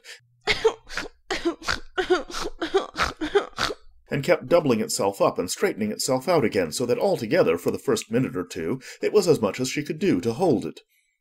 As soon as she had made out the proper way of nursing it, which was to twist it up into a sort of knot and then keep tight hold of its right ear and left foot so as to prevent its undoing itself, she carried it out into the open air. If I don't take this child away with me, Thought Alice. they're sure to kill it in a day or two. Wouldn't it be murder to leave it behind? She said the last words out loud, and the little thing grunted in reply. It had left off sneezing by this time. Don't grunt. Said Alice. That's not at all a proper way of expressing yourself. The baby grunted again, and Alice looked very anxiously into its face to see what was the matter with it. There could be no doubt that it had a very turn-up nose, much more like a snout than a real nose. Also, its eyes were getting extremely small for a baby. Altogether, Alice did not like the look of the thing at all. But perhaps it was only sobbing. She thought, and looked into its eyes again to see if there were any tears. No, there were no tears. If you're going to turn into a pig, my dear, Said Alice seriously. I'll have nothing more to do with you. Mind now. The poor little thing sobbed again, or grunted. It was impossible to say which. And they went on for some while in silence. Alice was just beginning to think to herself, Now, what am I to do with this creature when I get it home? when it grunted again, so violently that she looked down into its face in some alarm. This time there could be no mistake about it. It was neither more nor less than a pig, and she felt that it would be quite absurd for her to carry it further. So she set the little creature down and felt quite relieved to see it trot away quietly into the wood. If it had grown up, She said to herself. it would have made a dreadfully ugly child. But it makes a rather handsome pig, I think. And she began thinking over other children she knew who might do very well as pigs, and was just saying to herself, If one only knew the right way to change them. when she was a little startled by seeing the Cheshire Cat sitting on the bough of a tree a few yards off. The cat only grinned when it saw Alice. It looked good-natured, she thought. Still, it had very long claws, and a great many teeth, so she felt that it ought to be treated with respect. Cheshire Puss, She began rather timidly, as she did not at all know whether it would like the name. However, it only grinned a little wider. Come, it's pleased so far, thought Alice, and she went on. Would you tell me, please, which way I ought to go from here? That depends a good deal on where you want to get to, said the cat. I don't much care where, said Alice. Then it doesn't matter which way you go, said the cat. So long as I get somewhere, Alice added as an explanation. Oh, you're sure to do that, said the cat. If you only walk long enough. Alice felt that this could not be denied, so she tried another question. What sort of people live about here? In that direction, the cat said, waving its right paw round, lives a hatter, and in that direction, waving the other paw, lives a March hare. Visit either you like, they're both mad. But I don't want to go among mad people, Alice remarked. You can't help that, said the cat. We're all mad here. I'm mad. You're mad. How do you know I'm mad? said Alice. Oh, you must be, said the cat. Or you wouldn't have come here. Alice didn't think that proved it at all. However, she went on. And how do you know that you're mad? To begin with, said the cat, a dog's not mad. You grant that? I suppose so, said Alice. Well, then, the cat went on. You see, a dog growls when it's angry and wags its tail when it's pleased. Now I growl when I'm pleased and wag my tail when I'm angry. Therefore, I'm mad. I call it purring, not growling, said Alice. Call it what you like, said the cat. Do you play croquet with the Queen today? I should like it very much, said Alice. But I haven't been invited yet. You'll see me there, said the cat, and vanished. Alice was not much surprised at this. She was getting so used to queer things happening. While she was looking at the place where it had been, it suddenly appeared again. By the by, what became of the baby? said the cat. I'd nearly forgotten to ask. It turned into a pig, Alice quietly said, just as if it had come back in a natural way. I thought it would, said the cat, and vanished again. Alice waited a little, half expecting to see it again, but it did not appear, and after a minute or two she walked on in the direction in which the March hare was said to live. I've seen hatters before, she said to herself. The March hare will be much the most interesting, and perhaps as this is May, it won't be raving mad. At least not so mad as it was in March. As she said this, she looked up, and there was the cat again, sitting on a branch of a tree. Did you say pig or fig? said the cat. I said pig, replied Alice. And I wish you wouldn't keep appearing and vanishing so suddenly. You make one quite giddy. All right, said the cat, and this time it vanished quite slowly, beginning with the end of the tail and ending with the grin, which remained some time after the rest of it had gone. Well, I've often seen a cat without a grin, thought Alice. But a grin without a cat? It's the most curious thing I ever saw in my life. She had not gone much farther before she came in sight of the house of the March hare. She thought it must be the right house, because the chimneys were shaped like ears, and the roof was thatched with fur. It was so large a house that she did not like to go nearer till she had nibbled some more of the left-hand bit of mushroom and raised herself to about 2 feet high. Even then she walked up towards it rather timidly, saying to herself, Suppose it should be raving mad after all. I almost wish I'd gone to see the hatter instead. End of Chapter 6. Chapter 7. A Mad Tea Party. There was a table set out under a tree in front of the house, and the March hare and the hatter were having tea at it. A dormouse was sitting between them, fast asleep, and the other two were using it as a cushion, resting their elbows on it, and talking over its head. Very uncomfortable for the dormouse, thought Alice. Only, as it's asleep, I suppose it doesn't mind. The table was a large one, but the three were all crowded together at one corner of it. No room! No room! They cried out when they saw Alice coming. There's plenty of room, said Alice indignantly, and she sat down in a large armchair at one end of the table. Have some wine, the March hare said, in an encouraging tone. Alice looked all round the table, but there was nothing on it but tea. I don't see any wine, she remarked. There isn't any, said the March Hare. Then it wasn't very civil of you to offer it, said Alice angrily.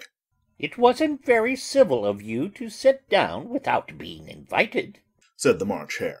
I didn't know it was your table, said Alice. It's laid for a great many more than 3. Your hair wants cutting, said the Hatter. He had been looking at Alice for some time with great curiosity, and this was his first speech. You should learn not to make personal remarks, Alice said with some severity. It's very rude. The Hatter opened his eyes very wide on hearing this, but all he said was, Why is a raven like a writing desk? Come, we shall have some fun now, thought Alice. I'm glad they've begun asking riddles. I believe I can guess that, she added aloud. Do you mean that you think you can find out the answer to it? said the March Hare. Exactly so, said Alice. Then you should say what you mean, the March Hare went on. I do, Alice hastily replied. At least I mean what I say. That's the same thing, you know. Not the same thing a bit, said the Hatter. You might just as well say that I see what I eat is the same thing as I eat what I see. You might just as well say, added the March Hare, that I like what I get is the same thing as I get what I like. You might just as well say, added the Dormouse, who seemed to be talking in his sleep, that I breathe when I sleep is the same thing as I sleep when I breathe. It is the same thing with you, said the Hatter, and here the conversation dropped, and the party sat silent for a minute, while Alice thought over all she could remember about ravens and writing desks, which wasn't much. The Hatter was the first to break the silence. What day of the month is it? He said, turning to Alice. He had taken his watch out of his pocket, and was looking at it uneasily, shaking it every now and then and holding it to his ear. Alice considered a little, and then said, The 4th. 2 days wrong, sighed the Hatter. I told you butter wouldn't suit the works, he added, looking angrily at the March Hare. It was the best butter, the March Hare meekly replied. Yes, but some crumbs must have got in as well, the Hatter grumbled. You shouldn't have put it in with the bread knife. The March Hare took the watch and looked at it gloomily. Then he dipped it into his cup of tea and looked at it again, but he could think of nothing better to say than his first remark. It was the best butter, you know. Alice had been looking over his shoulder with some curiosity. What a funny watch, she remarked. It tells the day of the month and doesn't tell what o'clock it is. Why should it? Muttered the Hatter. Does your watch tell you what year it is? Of course not, Alice replied very readily. But that's because it stays the same year for such a long time together. Which is just the case with mine, said the Hatter. Alice felt dreadfully puzzled. The Hatter's remark seemed to have no sort of meaning in it, and yet it was certainly English. I don't quite understand you, she said, as politely as she could. The Dormouse is asleep again, said the Hatter, and he poured a little hot tea upon its nose. The Dormouse shook its head impatiently and said, without opening its eyes, Of course, just what I was going to remark myself. Have you guessed the riddle yet? the Hatter said, turning to Alice again. No, I give it up, Alice replied. What's the answer? I haven't the slightest idea, said the Hatter. Nor I, said the March Hare. Alice sighed wearily. I think you might do something better with the time, she said, than waste it in asking riddles that have no answers. If you knew time as well as I do, said the Hatter, you wouldn't talk about wasting it. It's him. I don't know what you mean, said Alice. Of course you don't, the Hatter said, tossing his head contemptuously. I dare say you never even spoke to time. Perhaps not, Alice cautiously replied. But I know I have to beat time when I learn music. Ah, that accounts for it, said the Hatter. He won't stand beating. Now, if you only kept on good terms with him, he'd do almost anything you liked with the clock. For instance, suppose it were 9 o'clock in the morning, just time to begin lessons. You'd only have to whisper a hint to time, and round goes the clock in a twinkling. 1:30, time for dinner. I only wish it was, the March Hare said to itself in a whisper. That would be grand, certainly. Said Alice thoughtfully. But then I shouldn't be hungry for it, you know. Not at first, perhaps. Said the Hatter. But you could keep it to 1:30 as long as you liked. Is that the way you manage? Alice asked. The Hatter shook his head mournfully. Not I, he replied. We quarrelled last March, just before he went mad, you know. Pointing with his teaspoon at the March Hare. It was at the great concert given by the Queen of Hearts, and I had to sing, "Twinkle, twinkle, little bat, how I wonder what you're at. Twinkle, twinkle, little bat, how I wonder what you're at." You know the song, perhaps? I've heard something like it, said Alice. It goes on, you know. The Hatter continued. In this way. Up above the world you fly, like a tea-tray in the sky. Twinkle, twinkle. Up above the world you fly, like a tea-tray in the sky. Twinkle, twinkle. Here the Dormouse shook itself and began singing in its sleep. Twinkle, twinkle, twinkle, twinkle. And went on so long that they had to pinch it to make it stop. Well, I'd hardly finished the first verse, said the Hatter, when the Queen jumped up and bawled out, "He's murdering the time! Off with his head!" How dreadfully savage! exclaimed Alice. And ever since that, the Hatter went on in a mournful tone, he won't do a thing I ask. It's always 6:00 now. A bright idea came into Alice's head. Is that the reason so many tea things are put out here? She asked. Yes, that's it, said the Hatter with a sigh. It's always tea time, and we've no time to wash the things between whiles. Then you keep moving round, I suppose? said Alice. Exactly so, said the Hatter. As the things get used up.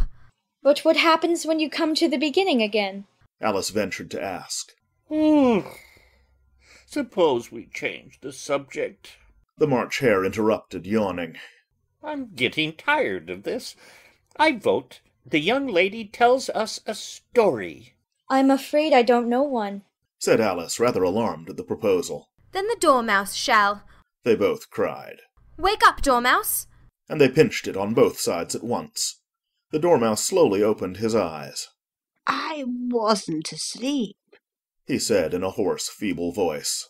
I heard every word you fellows were saying. Tell us a story, said the March Hare. Yes, please do, pleaded Alice. And be quick about it, added the Hatter. Or you will be asleep again before it's done. Once upon a time there were 3 little sisters. The Dormouse began in a great hurry. And their names were Elsie, Lacie, and Tilly, and they lived at the bottom of a well. What did they live on? said Alice, who always took a great interest in questions of eating and drinking. They lived on treacle, said the Dormouse after thinking a minute or two. They couldn't have done that, you know, Alice gently remarked. They'd have been ill. So they were, said the Dormouse. Very ill. Alice tried to fancy to herself what such an extraordinary ways of living would be like, but it puzzled her too much, so she went on. But why did they live at the bottom of a well? Take some more tea, the March Hare said to Alice very earnestly. I've had nothing yet, Alice replied in an offended tone. So I can't take more. You mean you can't take less, said the Hatter. It's very easy to take more than nothing. Nobody asked your opinion, said Alice. Who's making personal remarks now? The Hatter asked triumphantly. Alice did not quite know what to say to this, so she helped herself to some tea and bread and butter, and then turned to the Dormouse and repeated her question. Why did they live at the bottom of a well? The Dormouse again took a minute or two to think about it, and then said, It was a treacle well. There's no such thing.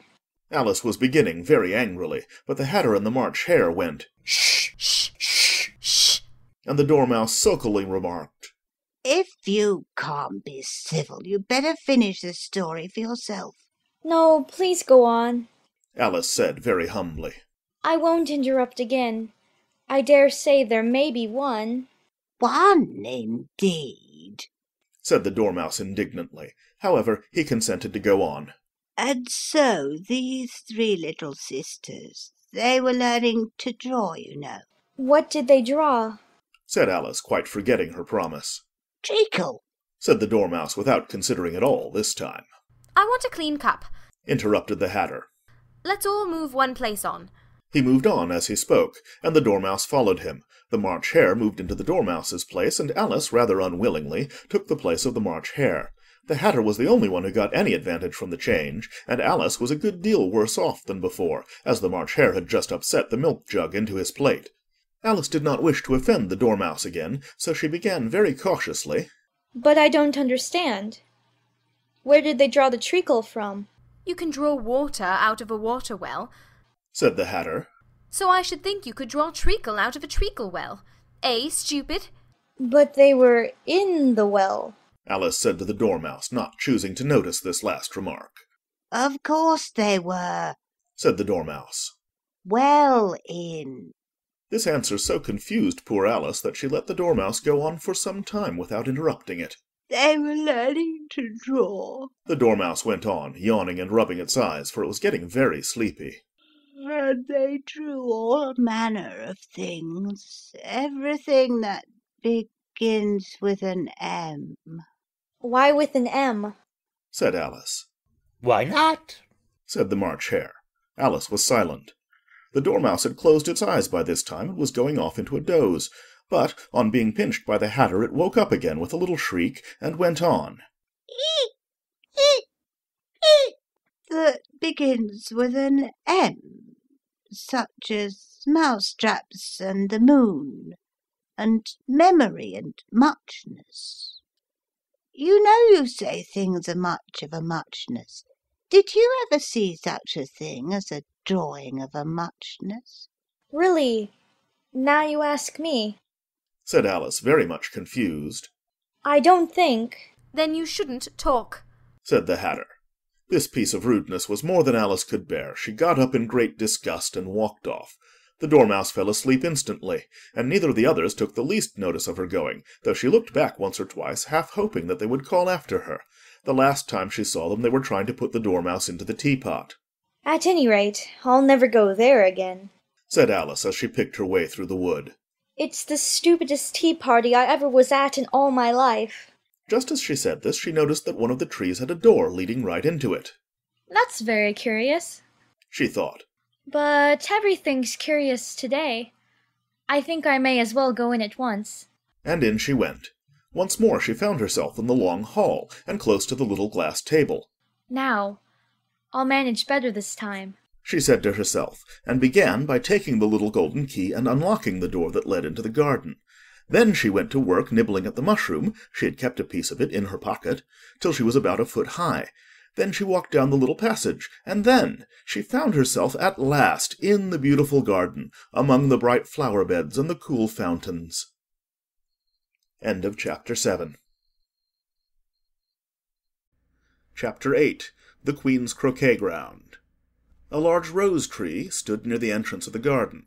The roses growing on it were white, but there were 3 gardeners at it busily painting them red. Alice thought this a very curious thing, and she went nearer to watch them, and just as she came up to them she heard one of them say, "Look out now, Five. Don't go splashing paint over me like that."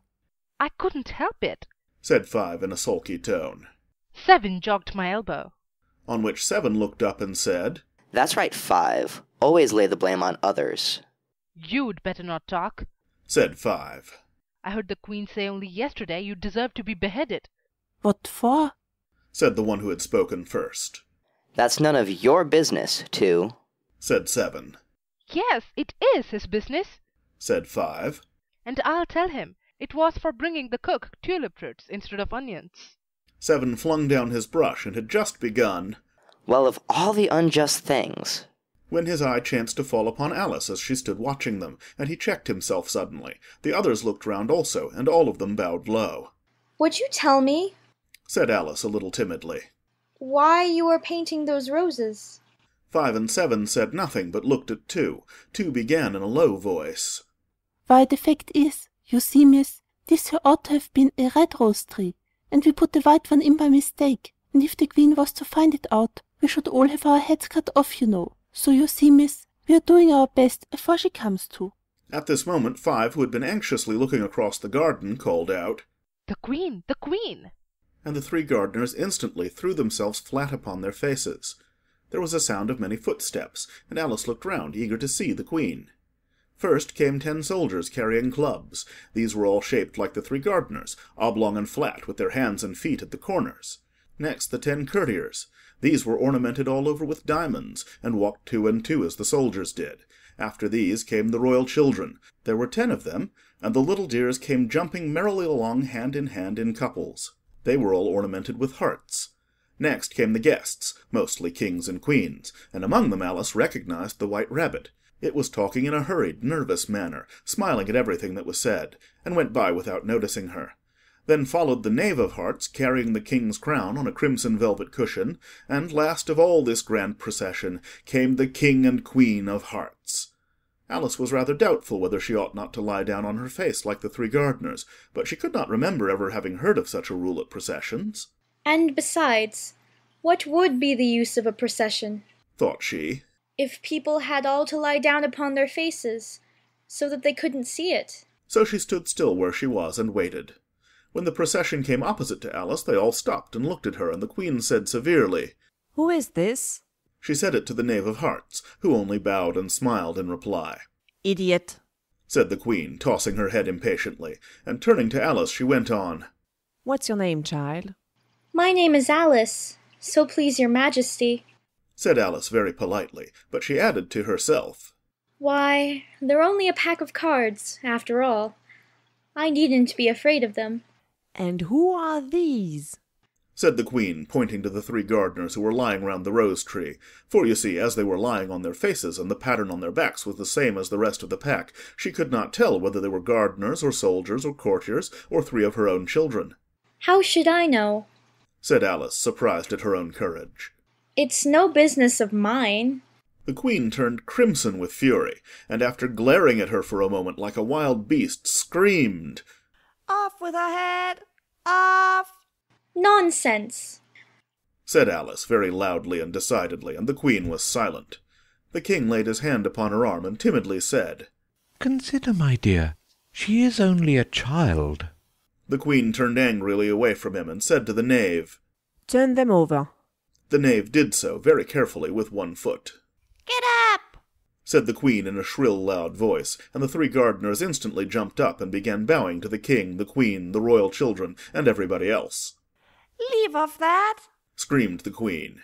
You make me giddy.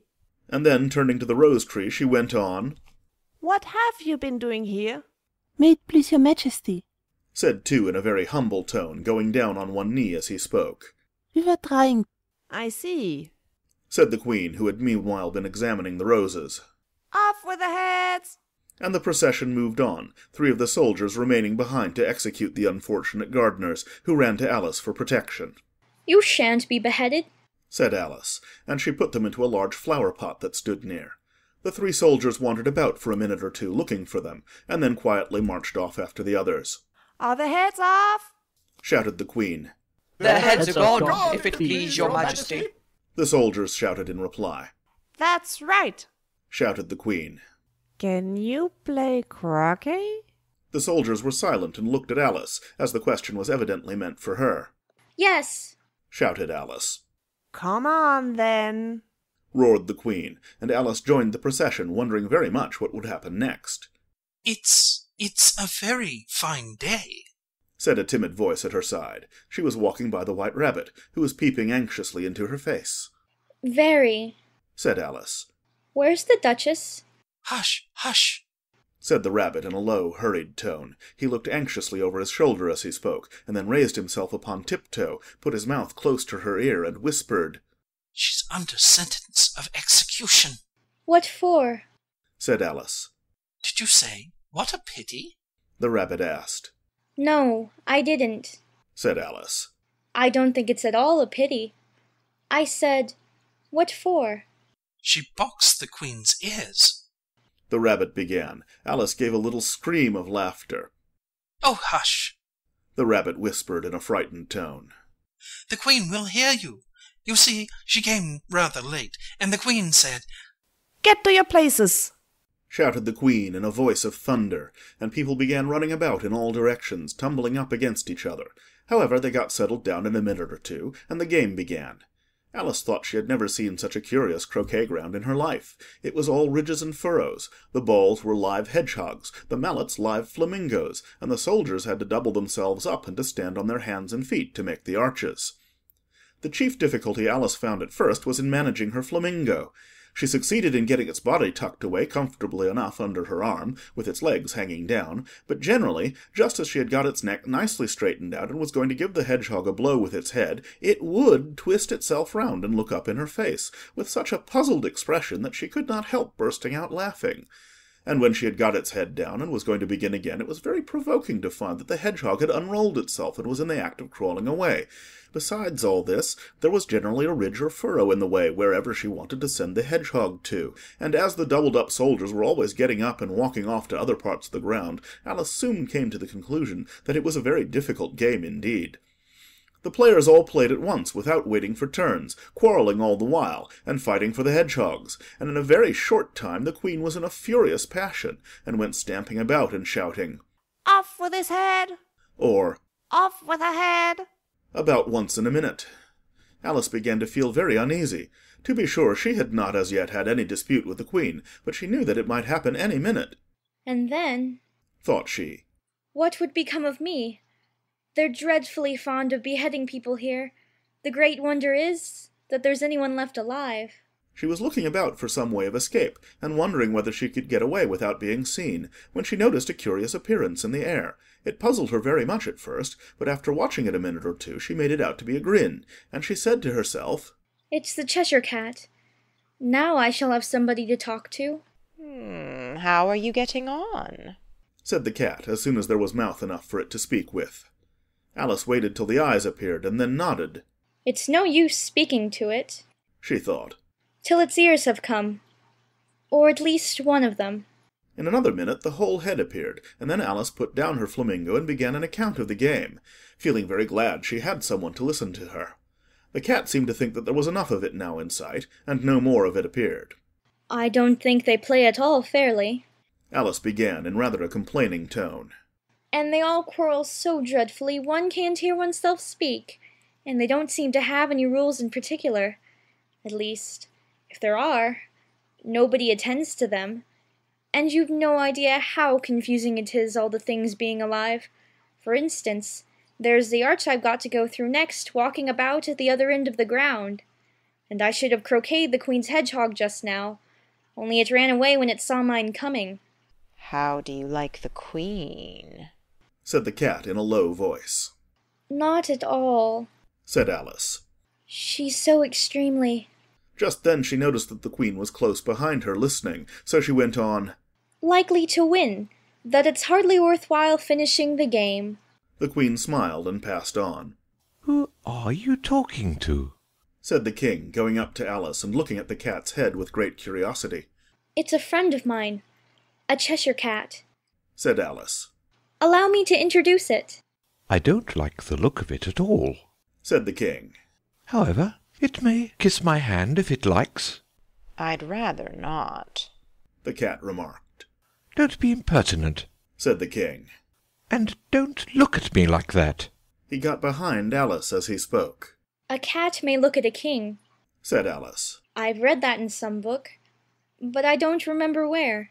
"Well, it must be removed," said the King very decidedly, and he called the Queen, who was passing at the moment. "My dear, I wish you would have this cat removed."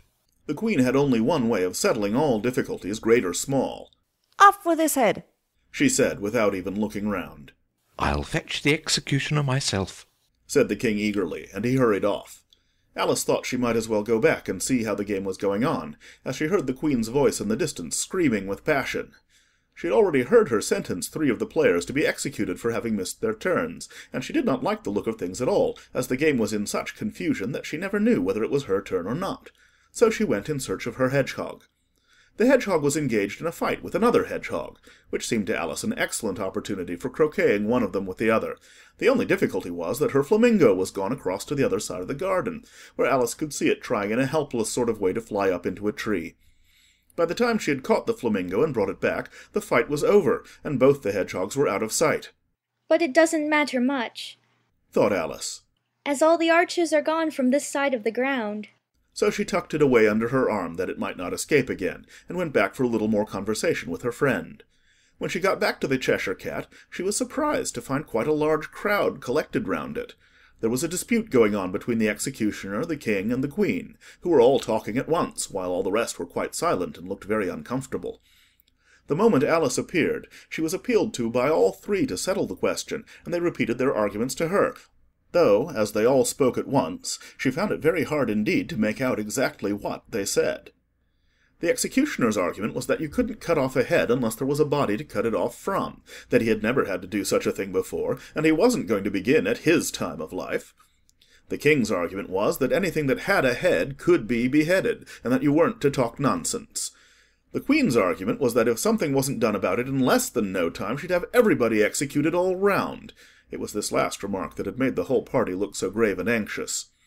Alice could think of nothing else to say but, "It belongs to the Duchess. You'd better ask her about it." "She's in prison," the queen said to the executioner. "Fetch her here." And the executioner went off like an arrow. The cat's head began fading away the moment he was gone, and by the time he had come back with the Duchess it had entirely disappeared, so the king and the executioner ran wildly up and down looking for it, while the rest of the party went back to the game. End of Chapter 8. Chapter 9. The Mock Turtle's Story.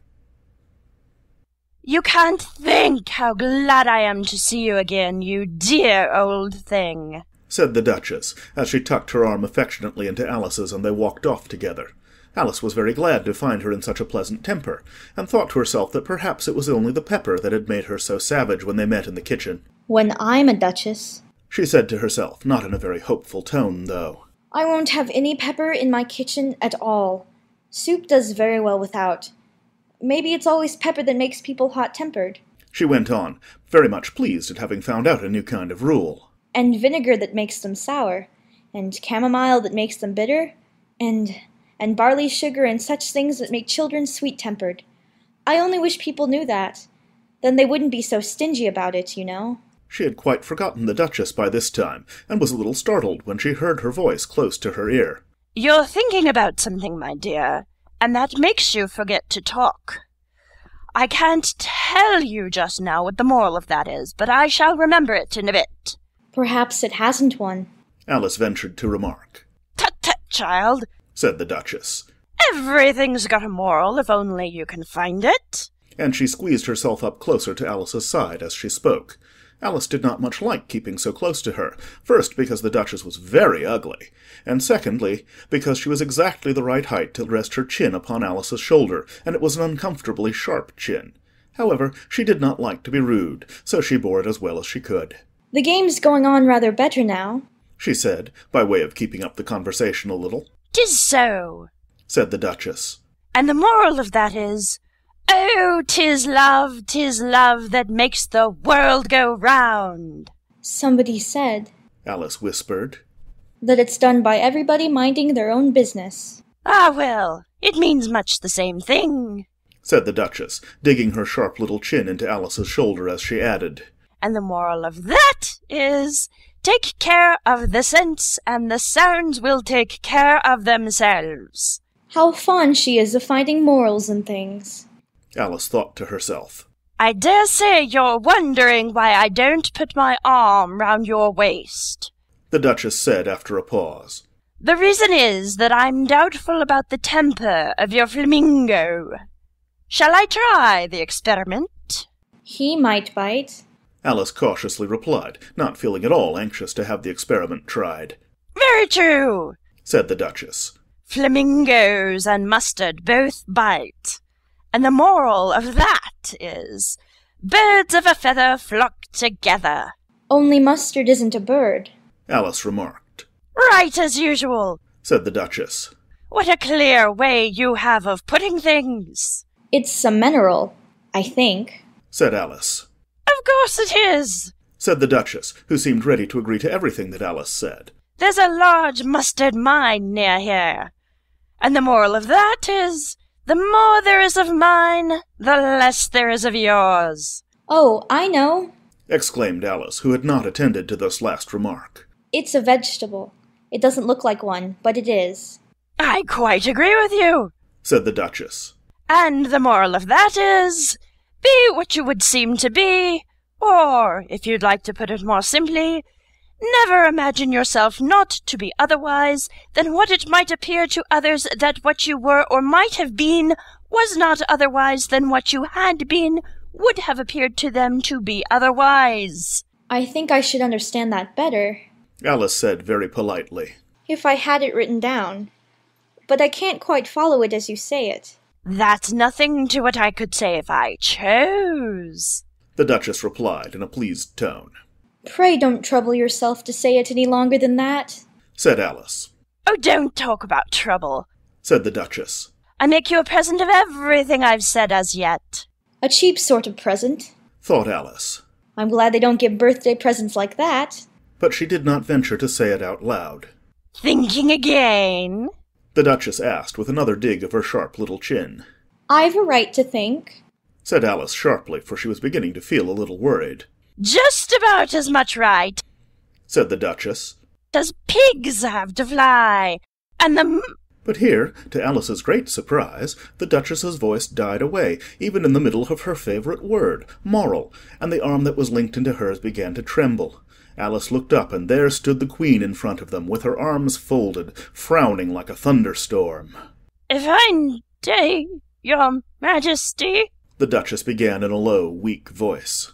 Now I give you fair warning, shouted the Queen, stamping on the ground as she spoke. Either you or your head must be off, and that in about half no time.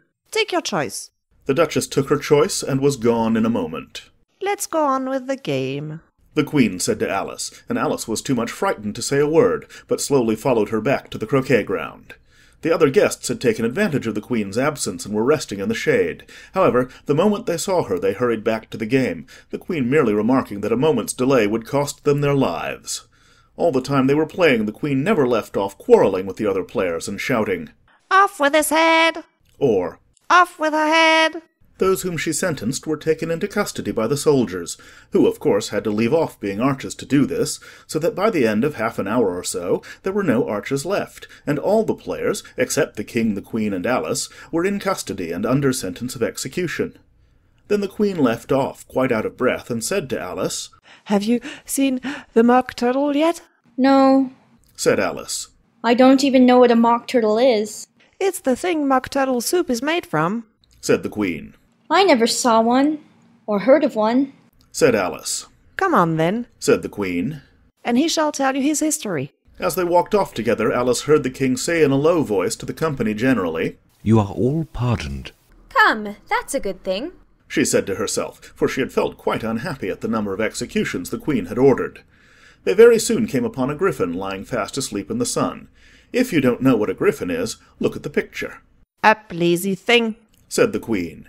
And take this young lady to see the mock turtle, and to hear his history. I must go back and see after some executions I have ordered. And she walked off, leaving Alice alone with the griffin.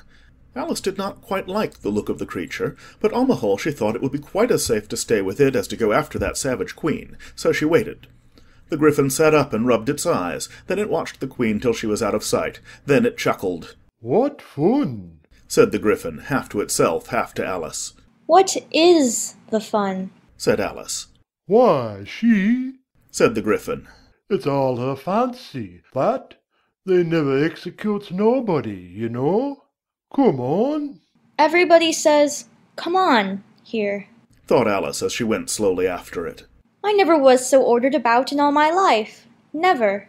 They had not gone far before they saw the mock turtle in the distance, sitting sad and lonely on a little ledge of rock, and as they came nearer, Alice could hear him sighing as if his heart would break. She pitied him deeply. What is his sorrow?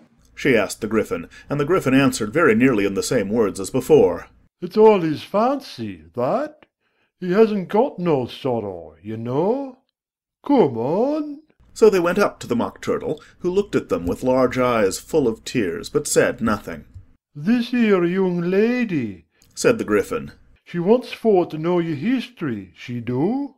I'll tell it her, said the Mock Turtle in a deep, hollow tone. Sit down, both of you, and don't speak a word till I've finished.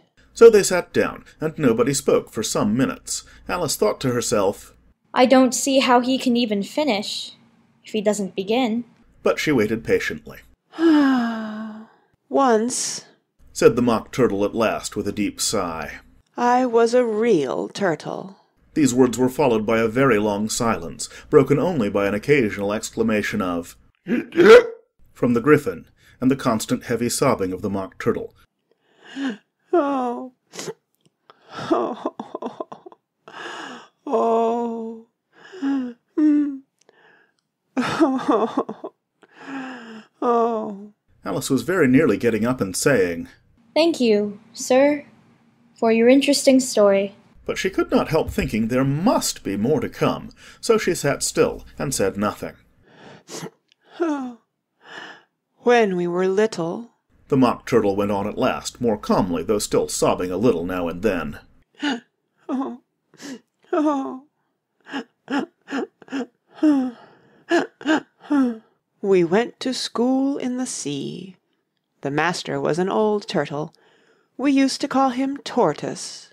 Why did you call him Tortoise, if he wasn't one? Alice asked. We called him Tortoise because he taught us, said the Mock Turtle angrily. Really, you are very dull. You ought to be ashamed of yourself for asking such a simple question, added the Gryphon, and then they both sat silent and looked at poor Alice, who felt ready to sink into the earth.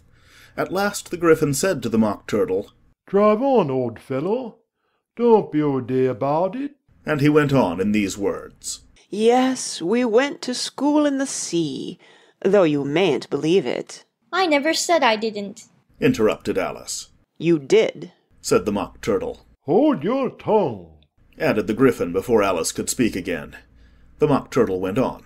We had the best of educations. In fact, we went to school every day. I've been to a day school too, said Alice. You needn't be so proud as all that. With extras?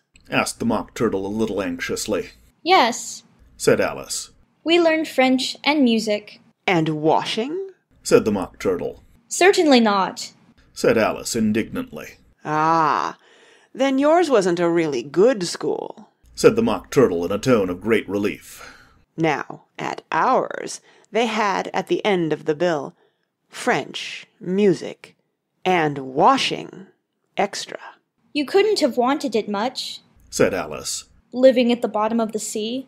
I couldn't afford to learn it, said the Mock Turtle with a sigh.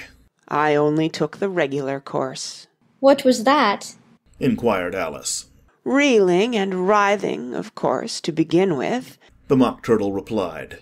And then the different branches of arithmetic, ambition, distraction, uglification, and derision. I never heard of uglification, Alice ventured to say. What is it? The Gryphon lifted up both its paws in surprise. What? Never heard of uglifying? it exclaimed. You know what to beautify is, I suppose? Yes, said Alice doubtfully. It means to make anything prettier. Well then, the Gryphon went on, if you don't know what to uglify is, you are a simpleton. Alice did not feel encouraged to ask any more questions about it, so she turned to the Mock Turtle and said, What else had you to learn? Well, there was mystery, the Mock Turtle replied, counting off the subjects on his flappers. Mystery, ancient and modern, with seaography, then drawling. The drawling master was an old conger eel that used to come once a week. He taught us drawling, stretching, and fainting in coils. What was that like? said Alice. Well, I can't show it you myself, the Mock Turtle said. I'm too stiff, and the Gryphon never learnt it. Hadn't time, said the Gryphon. I went to the classics master, though. He was an old crab, he was. I never went to him, the Mock Turtle said with a sigh. He taught laughing and grief, they used to say. So he did, said the Gryphon, sighing in his turn, and both creatures hid their faces in their paws. And how many hours a day did you do lessons? Said Alice, in a hurry to change the subject. 10 hours the first day, said the Mock Turtle. 9 the next, and so on. What a curious plan, exclaimed Alice. That's the reason they're called lessons, the Gryphon remarked. Because they lesson from day to day. This was quite a new idea to Alice, and she thought it over a little before she made her next remark. Then the 11th day must have been a holiday. Of course it was, said the Mock Turtle. And how did you manage on the 12th? Alice went on eagerly. That's enough about lessons, the Gryphon interrupted in a very decided tone. Tell her something about the games now. End of chapter 9. Chapter 10. The Lobster Quadrille. The Mock Turtle sighed deeply, and drew the back of one flapper across his eyes. He looked at Alice and tried to speak, but for a minute or two sobs choked his voice. Oh, oh, oh, oh. Seems as if he had a bone in his throat, said the Gryphon, and it set to work shaking him and punching him in the back. At last the Mock Turtle recovered his voice, and with tears running down his cheeks he went on again. You may not have lived much under the sea. I haven't, said Alice. And perhaps you were never even introduced to a lobster. Alice began to say, I once tasted, but checked herself hastily and said, No, never. So you can have no idea what a delightful thing a lobster quadrille is. No, indeed, said Alice. What sort of a dance is it? Why, said the Gryphon, you first form into a line along the seashore. 2 lines, cried the Mock Turtle. Seals, turtles, salmon, and so on. Then, when you've cleared all the jellyfish out of the way... That generally takes some time, interrupted the Gryphon. You advance twice. Each with a lobster as a partner? Cried the Gryphon. Of course, the Mock Turtle said. Advance twice, set to partners. Change lobsters and retire in same order, continued the Gryphon. Then, you know, the Mock Turtle went on. You throw the lobsters, shouted the Gryphon with a bound into the air. As far out to sea as you can. Swim after them, screamed the Gryphon. Turn a somersault in the sea, cried the Mock Turtle, capering wildly about. Change lobsters again, yelled the Gryphon at the top of its voice. Back to land again, and that's all the first figure, said the Mock Turtle, suddenly dropping his voice, and the 2 creatures, who had been jumping about like mad things all this time, sat down again very sadly and quietly and looked at Alice. It must be a very pretty dance, said Alice timidly. Would you like to see a little of it? said the Mock Turtle. Very much indeed, said Alice. Come, let's try the first figure, said the Mock Turtle to the Gryphon. We can do without lobsters, you know. Which shall sing? Oh, you sing, said the Gryphon. I've forgotten the words. So they began solemnly dancing round and round Alice, every now and then treading on her toes when they passed too close, and waving their forepaws to mark the time, while the Mock Turtle sang this, very slowly and sadly.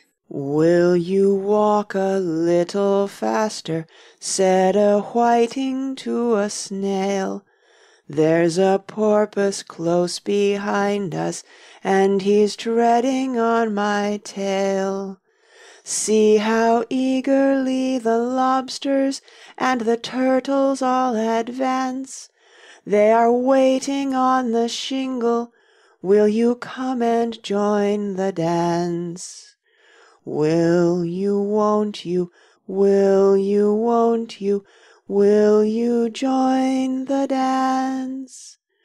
Will you, won't you, will you, won't you join the dance? You can really have no notion how delightful it will be when they take us up and throw us with the lobsters out to sea. But the snail replied too far, and gave a look askance, said he thanked the whiting kindly, but he would not join the dance. Would not, could not, would not, could not, would not join the dance. Would not, could not, would not, could not join the dance. What matters it how far we go? His scaly friend replied. There is another shore, you know, upon the other side. The further off from England, the nearer is to France. Then turn not pale, beloved snail, but come and join the dance. Will you, won't you, will you, won't you, will you join the dance? Will you, won't you, will you, won't you join the dance? Thank you. It's a very interesting dance to watch. Said Alice, feeling very glad that it was over at last. And I do so like that curious song about the whiting. Oh, as to the whiting, said the Mock Turtle. You've seen them, of course. Yes, said Alice. I've often seen them at Din. She checked herself hastily. I don't know where Din may be, said the Mock Turtle. But if you've seen them so often, of course you know what they're like. I believe so, Alice replied thoughtfully. They have their tails in their mouths, and they're all over crumbs. You're wrong about the crumbs, said the Mock Turtle.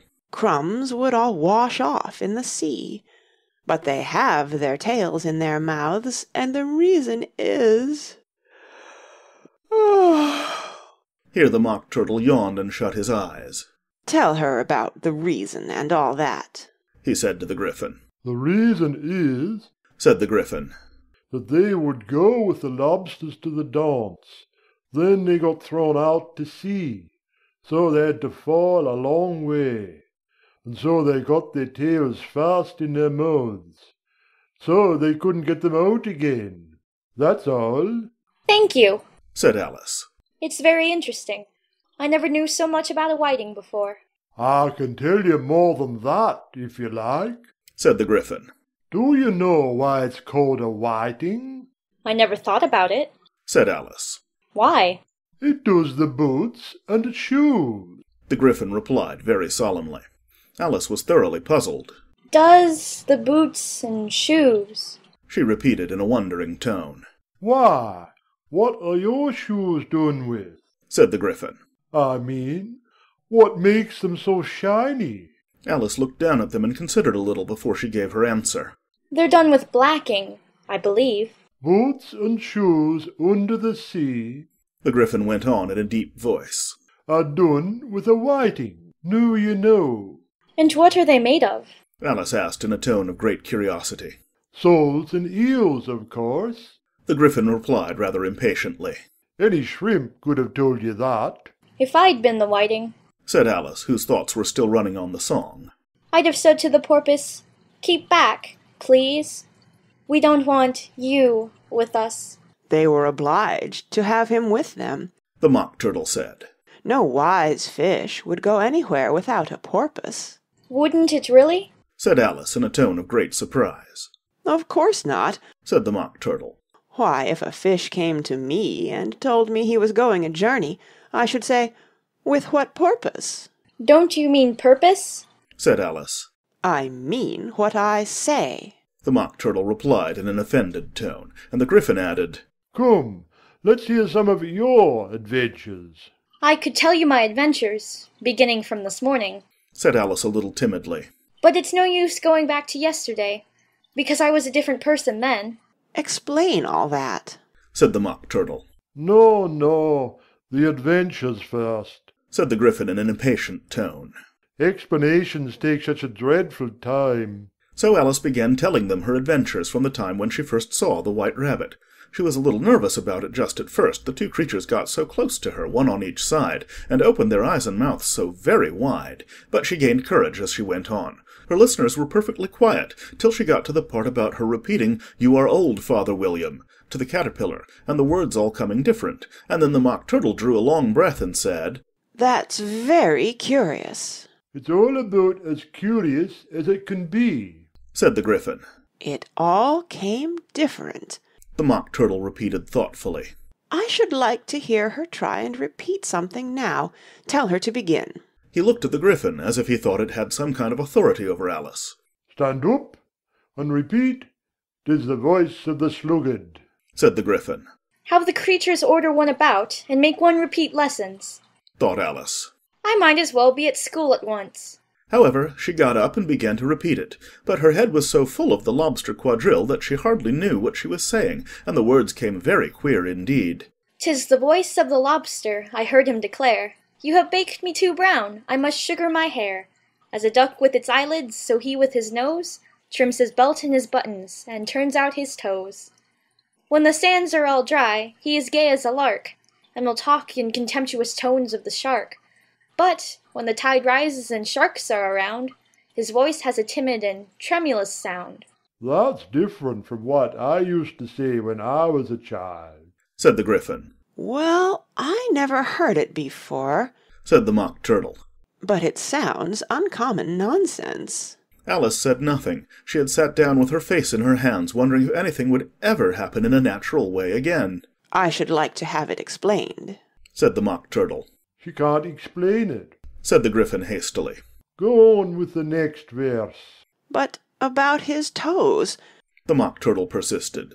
How could he turn them out with his nose, you know? It's the first position in dancing, Alice said, but was dreadfully puzzled by the whole thing, and longed to change the subject. Go on with the next verse, the Gryphon repeated impatiently.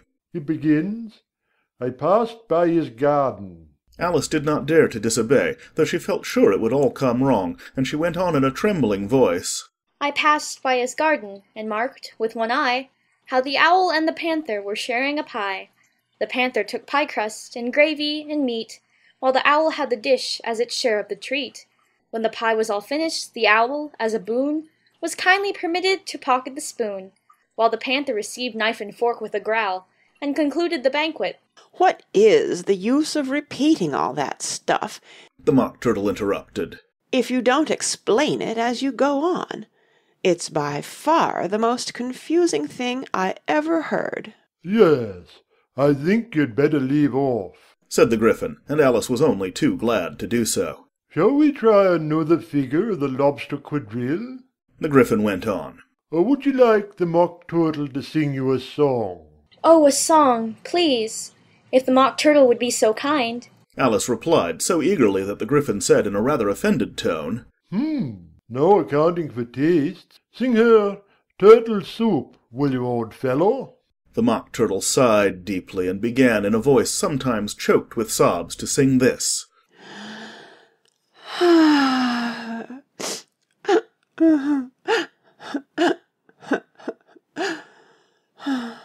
Beautiful soup, so rich and green, waiting in a hot tureen. Who for such dainties would not stoop? Soup of the evening, beautiful soup. Soup of the evening, beautiful soup. Beautiful soup. Beautiful soup. Soup of the evening, beautiful, beautiful soup. Beautiful soup, who cares for fish, game, or any other dish? Who would not give all else for 2 pennyworth only of beautiful soup? Pennyworth only of beautiful soup. Beautiful soup. Beautiful soup. Soup of the evening. Beautiful, beautiful soup. Chorus again, cried the Gryphon, and the Mock Turtle had just begun to repeat it when a cry of, The trial's beginning, was heard in the distance. Come on, cried the Gryphon, and taking Alice by the hand, it hurried off without waiting for the end of the song. What trial is it? Alice panted as she ran, but the Gryphon only answered, Come on, and ran the faster, while more and more faintly came, carried on the breeze that followed them, the melancholy words, Soup of the evening, beautiful, beautiful soup. End of chapter 10. Chapter 11. Who Stole the Tarts? The King and Queen of Hearts were seated on their throne when they arrived, with a great crowd assembled about them, all sorts of little birds and beasts, as well as the whole pack of cards. The knave was standing before them in chains, with a soldier on each side to guard him, and near the king was the white rabbit with a trumpet in one hand and a scroll of parchment in the other. In the very middle of the court was a table, with a large dish of tarts upon it. They looked so good that it made Alice quite hungry to look at them. I wish they'd get the trial done, she thought, and hand round the refreshments. But there seemed to be no chance of this, so she began looking at everything about her to pass away the time. Alice had never been in a court of justice before, but she had read about them in books, and she was quite pleased to find that she knew the name of nearly everything there. That's the judge, she said to herself, because of his great wig. The judge, by the way, was the king, and as he wore his crown over the wig, look at the frontispiece if you want to see how he did it, he did not look at all comfortable, and it was certainly not becoming. And that's the jury box, thought Alice. And those 12 creatures. She was obliged to say creatures, you see, because some of them were animals and some were birds. I suppose they are the jurors. She said this last word 2 or 3 times over to herself, being rather proud of it, for she thought, and rightly too, that very few little girls of her age knew the meaning of it at all. However, jurymen would have done just as well. The 12 jurors were all writing very busily on slates. What are they doing? Alice whispered to the Gryphon.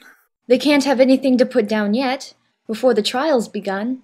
They're putting down their names, the Gryphon whispered in reply, for fear they should forget them before the end of the trial. Stupid things, Alice began in a loud, indignant voice, but she stopped hastily, for the white rabbit cried out, Silence in the court! And the king put on his spectacles and looked anxiously round to make out who was talking. Alice could see, as well as if she were looking over their shoulders, that all the jurors were writing down stupid things on their slates, and she could even make out that one of them didn't know how to spell stupid, and that he had to ask his neighbour to tell him. A nice muddle their slates'll be in before the trial's over, thought Alice. One of the jurors had a pencil that squeaked. This, of course, Alice could not stand, and she went round the court and got behind him, and very soon found an opportunity of taking it away.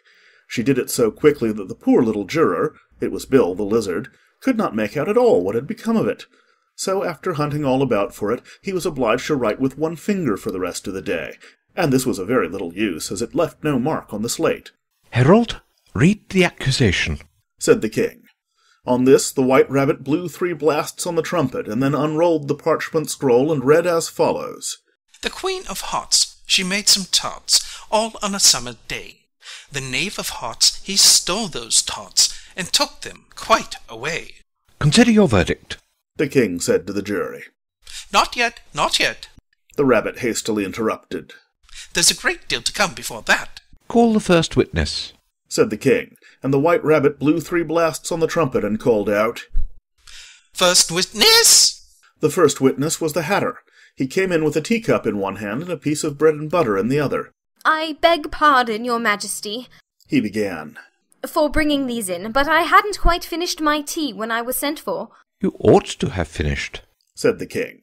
When did you begin?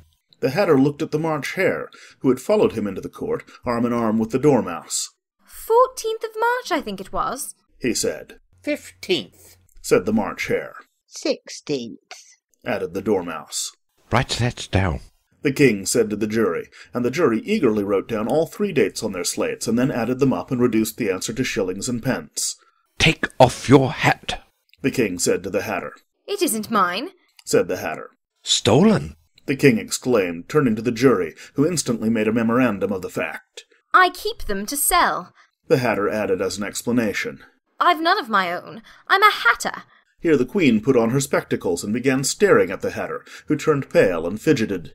Give your evidence, said the king. And don't be nervous, or I'll have you executed on the spot. This did not seem to encourage the witness at all. He kept shifting from one foot to the other, looking uneasily at the queen, and in his confusion he bit a large piece out of his teacup instead of the bread and butter. Just at this moment Alice felt a very curious sensation which puzzled her a good deal until she made out what it was. She was beginning to grow larger again, and she thought at first she would get up and leave the court, but on second thoughts she decided to remain where she was as long as there was room for her. I wish you wouldn't squeeze so, said the Dormouse, who was sitting next to her. I can hardly breathe. I can't help it, said Alice very meekly. I'm growing. You've no right to grow here, said the Dormouse. Don't talk nonsense, said Alice more boldly. You know you're growing too. Yes, but I grow at a reasonable pace, said the Dormouse. Not in that ridiculous fashion. And he got up very sulkily and crossed over to the other side of the court. All this time the queen had never left off staring at the Hatter, and just as the Dormouse crossed the court she said to one of the officers of the court, Bring me the list of the singers in the last concert. On which the wretched Hatter trembled so that he shook both his shoes off. Give your evidence, the king repeated angrily, or I'll have you executed, whether you're nervous or not. I'm a poor man, your majesty, the Hatter began in a trembling voice. And I hadn't begun my tea, not above a week or so, and what with the bread and butter getting so thin, and the twinkling of the tea— The twinkling of the what? said the king. It began with the tea, the Hatter replied. Of course twinkling begins with a T, said the king sharply. Do you take me for a dunce? Go on. I'm a poor man, the Hatter went on. And most things twinkled after that, only the March Hare said— I didn't. The March Hare interrupted in a great hurry. You did, said the Hatter. I deny it, said the March Hare. He denies it, said the king. Leave out that part. Well, at any rate, the Dormouse said— the Hatter went on, looking anxiously round to see if he would deny it too. But the Dormouse denied nothing, being fast asleep. After that, continued the Hatter, I cut some more bread and butter. But what did the Dormouse say? one of the jury asked. That I can't remember, said the Hatter. You must remember, remarked the king, or I'll have you executed. The miserable Hatter dropped his teacup and bread and butter, and went down on one knee. I'm a poor man, your majesty, he began. You're a very poor speaker, said the king. Here one of the guinea pigs cheered, Ha ha! and was immediately suppressed by the officers of the court. As that is rather a hard word, I will just explain to you how it was done. They had a large canvas bag, which tied up at the mouth with strings. Into this they slipped the guinea pig head first, and then sat upon it. I'm glad I've seen that done, thought Alice. I've so often read in the newspapers at the end of trials. There was some attempts at applause, which was immediately suppressed by the officers of the court, and I never understood what it meant till now. If that's all you know about it, you may stand down, continued the king. I can't go no lower, said the Hatter. I'm on the floor as it is. Then you may sit down, the king replied. Here the other guinea pig cheered and was suppressed. Hooray! Hurrah! Come, that finished the guinea pigs, thought Alice. Now we shall get on better. I'd rather finish my tea, said the Hatter with an anxious look at the queen, who was reading the list of singers. You may go, said the king, and the Hatter hurriedly left the court without even waiting to put his shoes on. And just take his head off outside, the queen added to one of the officers, but the Hatter was out of sight before the officer could get to the door. Call the next witness, said the king. The next witness was the Duchess's cook. She carried the pepper-box in her hand, and Alice guessed who it was even before she got into the court, by the way the people near the door began sneezing all at once. Give your evidence, said the king. Shan't, said the cook. The king looked anxiously at the White Rabbit, who said in a low voice, Your Majesty must cross-examine this witness. Well, if I must, I must, the king said with a melancholy air, and after folding his arms and frowning at the cook till his eyes were nearly out of sight, he said in a deep voice, What are tarts made of? Pepper, mostly, said the cook. Treacle, said a sleepy voice behind her. Call her the Dormouse, the queen shrieked out. Behead that dormouse. Turn the dormouse out of court. Suppress him. Pinch him. Off with his whiskers. For some minutes the whole court was in confusion getting the dormouse turned out, and by the time they had settled down again the cook had disappeared. Never mind, said the king with an air of great relief. Call the next witness. And he added in an undertone to the queen, Really, my dear, you must cross-examine the next witness. It quite makes my forehead ache. Alice watched the White Rabbit as he fumbled over the list, feeling very curious to see what the next witness would be like. For they haven't got much evidence yet, she said to herself. Imagine her surprise when the White Rabbit read out at the top of his shrill little voice the name Alice! End of chapter 11. Chapter 12. Alice's Evidence. Here! cried Alice, quite forgetting in the flurry of the moment how large she had grown in the last few minutes, and she jumped up in such a hurry that she tipped over the jury-box with the edge of her skirt, upsetting all the jurymen onto the heads of the crowd below, and there they lay sprawling about, reminding her very much of a globe of goldfish she had accidentally upset the week before.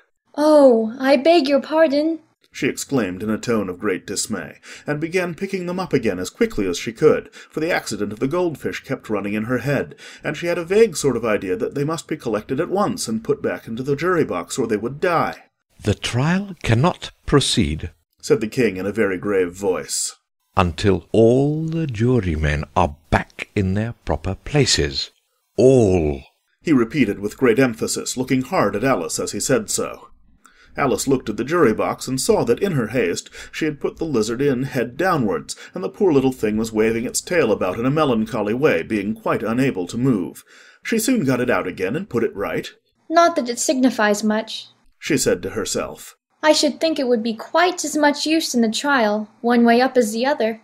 As soon as the jury had a little recovered from the shock of being upset, and their slates and pencils had been found and handed back to them, they set to work very diligently to write out a history of the accident, all except the lizard, who seemed too much overcome to do anything but sit with its mouth open, gazing up into the roof of the court.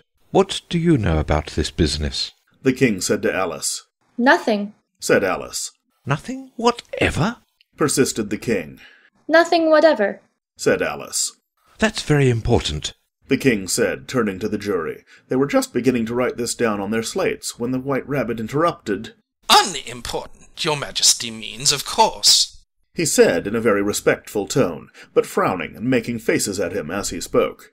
Unimportant, of course, I meant, the king hastily said, and went on to himself in an undertone. Important, unimportant, unimportant, important. As if he were trying which word sounded best. Some of the jury wrote down important, and some unimportant. Alice could see this, as she was near enough to look over their slates. But it doesn't matter a bit, she thought to herself. At this moment the king, who had been for some time busily writing in his notebook, cackled out, Silence! And read out from his book, Rule 42. All persons more than a mile high to leave the court. Everybody looked at Alice. I'm not a mile high, said Alice. You are, said the king. Nearly 2 miles high, added the queen. Well, I shan't go, at any rate, said Alice. Besides, that's not a regular rule. You invented it just now. It's the oldest rule in the book, said the king. Then it ought to be number 1, said Alice. The king turned pale and shut his notebook hastily. Consider your verdict, he said to the jury in a low, trembling voice. There's more evidence to come yet, please, your majesty, said the White Rabbit, jumping up in a great hurry. This paper has just been picked up. What's in it? said the queen. I haven't opened it yet, said the White Rabbit. But it seems to be a letter written by the prisoner to somebody. It must have been that, said the king. Unless it was written to nobody, which isn't usual, you know. Who is it directed to? said one of the jurymen. It isn't directed at all, said the White Rabbit. In fact, there's nothing written on the outside. He unfolded the paper as he spoke and added, It isn't a letter after all. It's a set of verses. Are they in the prisoner's handwriting? asked another of the jurymen. No, they're not, said the White Rabbit. And that's the queerest thing about it. The jury all looked puzzled. He must have imitated somebody else's hand, said the king.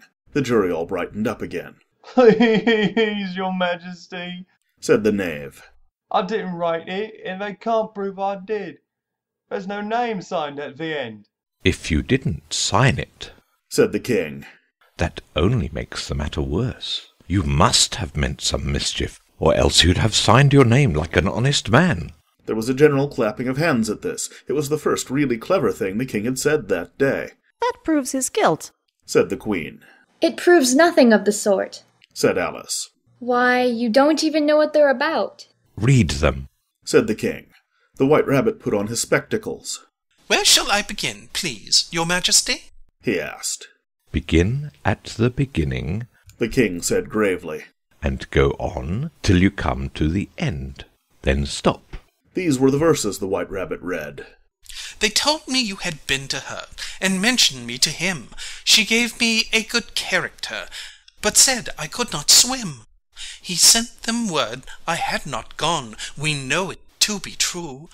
If she should push the matter on, what would become of you? I gave her one, they gave him two. You gave us three or more. They all returned from him to you, though they were mine before. If I or she should chance to be involved in this affair, he trusts to you to set them free, exactly as we were. My notion was that you had been, before she had this fit, an obstacle that came between him and ourselves and it. Don't let him know she liked them best, for this must ever be a secret kept from all the rest, between yourself and me. That's the most important piece of evidence we've heard yet, said the king, rubbing his hands. So, now let the jury... If any one of them can explain it, said Alice. She had grown so large in the last few minutes that she wasn't a bit afraid of interrupting him. I'll give him 6pence. I don't believe there's an atom of meaning in it. The jury all wrote down on their slates, she doesn't believe there's an atom of meaning in it, but none of them attempted to explain the paper. If there's no meaning in it, said the king, that saves a world of trouble, you know, as we needn't try to find any. And yet I don't know, he went on, spreading out the verses on his knee and looking at them with one eye. I seem to see some meaning in them, after all. Said I could not swim. You can't swim, can you? He added, turning to the knave. The knave shook his head sadly. Do I look like it? He said, which he certainly did not, being made entirely of cardboard. All right so far, said the king, and he went on muttering over the verses to himself. We know it to be true. That's the jury, of course. I gave her one, they gave him two. Why, that must be what he did with the tarts, you know. But it goes on. They all returned from him to you, said Alice. Why, there they are, said the king triumphantly, pointing to the tarts on the table. Nothing can be clearer than that. Then, again, before she had this fit. You never had fits, my dear, I think? He said to the queen. Never, said the queen furiously, throwing an inkstand at the lizard as she spoke. The unfortunate little Bill had left off writing on his slate with one finger, as he found it made no mark, but he now hastily began again, using the ink that was trickling down his face as long as it lasted. Then the words don't fit you, said the king, looking round the court with a smile. There was a dead silence. It's a pun, the king added in an offended tone, and everybody laughed. Let the jury consider their verdict, the king said for about the 20th time that day. No, said the queen. Sentence first, verdict afterwards. Stuff and nonsense, said Alice loudly. The idea of having the sentence first. Hold your tongue, said the queen, turning purple. I won't, said Alice. Off with her head! The queen shouted at the top of her voice. Nobody moved. Who cares for you? said Alice. She'd grown to her full size by this time. You're nothing but a pack of cards. At this, the whole pack rose up into the air and came flying down upon her. She gave a little scream, half of fright and half of anger, and tried to beat them off, and found herself lying on the bank, with her head in the lap of her sister, who was gently brushing away some dead leaves that had fluttered down from the trees upon her face. "Wake up, Alice dear," said her sister. "Why, what a long sleep you've had." "Oh, I've had such a curious dream," said Alice, and she told her sister, as well as she could remember them, all these strange adventures of hers that you have just been reading about. And when she had finished, her sister kissed her and said, "It was a curious dream, dear, certainly. But now run into your tea. It's getting late." So Alice got up and ran off, thinking while she ran, as well she might, what a wonderful dream it had been. But her sister sat still just as she left her, leaning her head on her hand, watching the setting sun, and thinking of little Alice and all her wonderful adventures, till she too began dreaming after a fashion, and this was her dream. First she dreamed of little Alice herself, and once again the tiny hands were clasped upon her knee, and the bright eager eyes were looking up into hers. She could hear the very tones of her voice, and see that queer little toss of her head to keep back the wandering hair that would always get into her eyes. And still as she listened, or seemed to listen, the whole place around her became alive, the strange creatures of her little sister's dream. The long grass rustled at her feet as the white rabbit hurried by. The frightened mouse splashed his way through the neighbouring pool. She could hear the rattle of the teacups, as the March Hare and his friends shared their never-ending meal, and the shrill voice of the Queen ordering off her unfortunate guests to execution. Once more the pig-baby was sneezing on the Duchess's knee while plates and dishes crashed around it. Once more the shriek of the griffin, the squeaking of the lizard's slate-pencil, and the choking of the suppressed guinea pigs filled the air, mixed up with the distant sobs of the miserable mock turtle. So she sat on with closed eyes and half believed herself in Wonderland, though she knew she had but to open them again and all would change to dull reality. The grass would be only rustling in the wind, and the pool rippling to the waving of the reeds. The rattling teacups would change to tinkling sheep bells, and the Queen's shrill cries to the voice of the shepherd boy. And the sneeze of the baby, the shriek of the griffin, and all the other queer noises would change, she knew, to the confused clamour of the busy farmyard, while the lowing of the cattle in the distance would take the place of the mock turtle's heavy sobs. Lastly, she pictured to herself how this same little sister of hers would, in the after-time, be herself a grown woman, and how she would keep, through all her riper years, the simple and loving heart of her childhood, and how she would gather about her other little children and make their eyes bright and eager with many a strange tale, perhaps even with the dream of Wonderland of long ago, and how she would feel with all their simple sorrows and find a pleasure in all their simple joys, remembering her own child life and the happy summer days. The End. End of Chapter 12. End of Alice's Adventures in Wonderland by Lewis Carroll.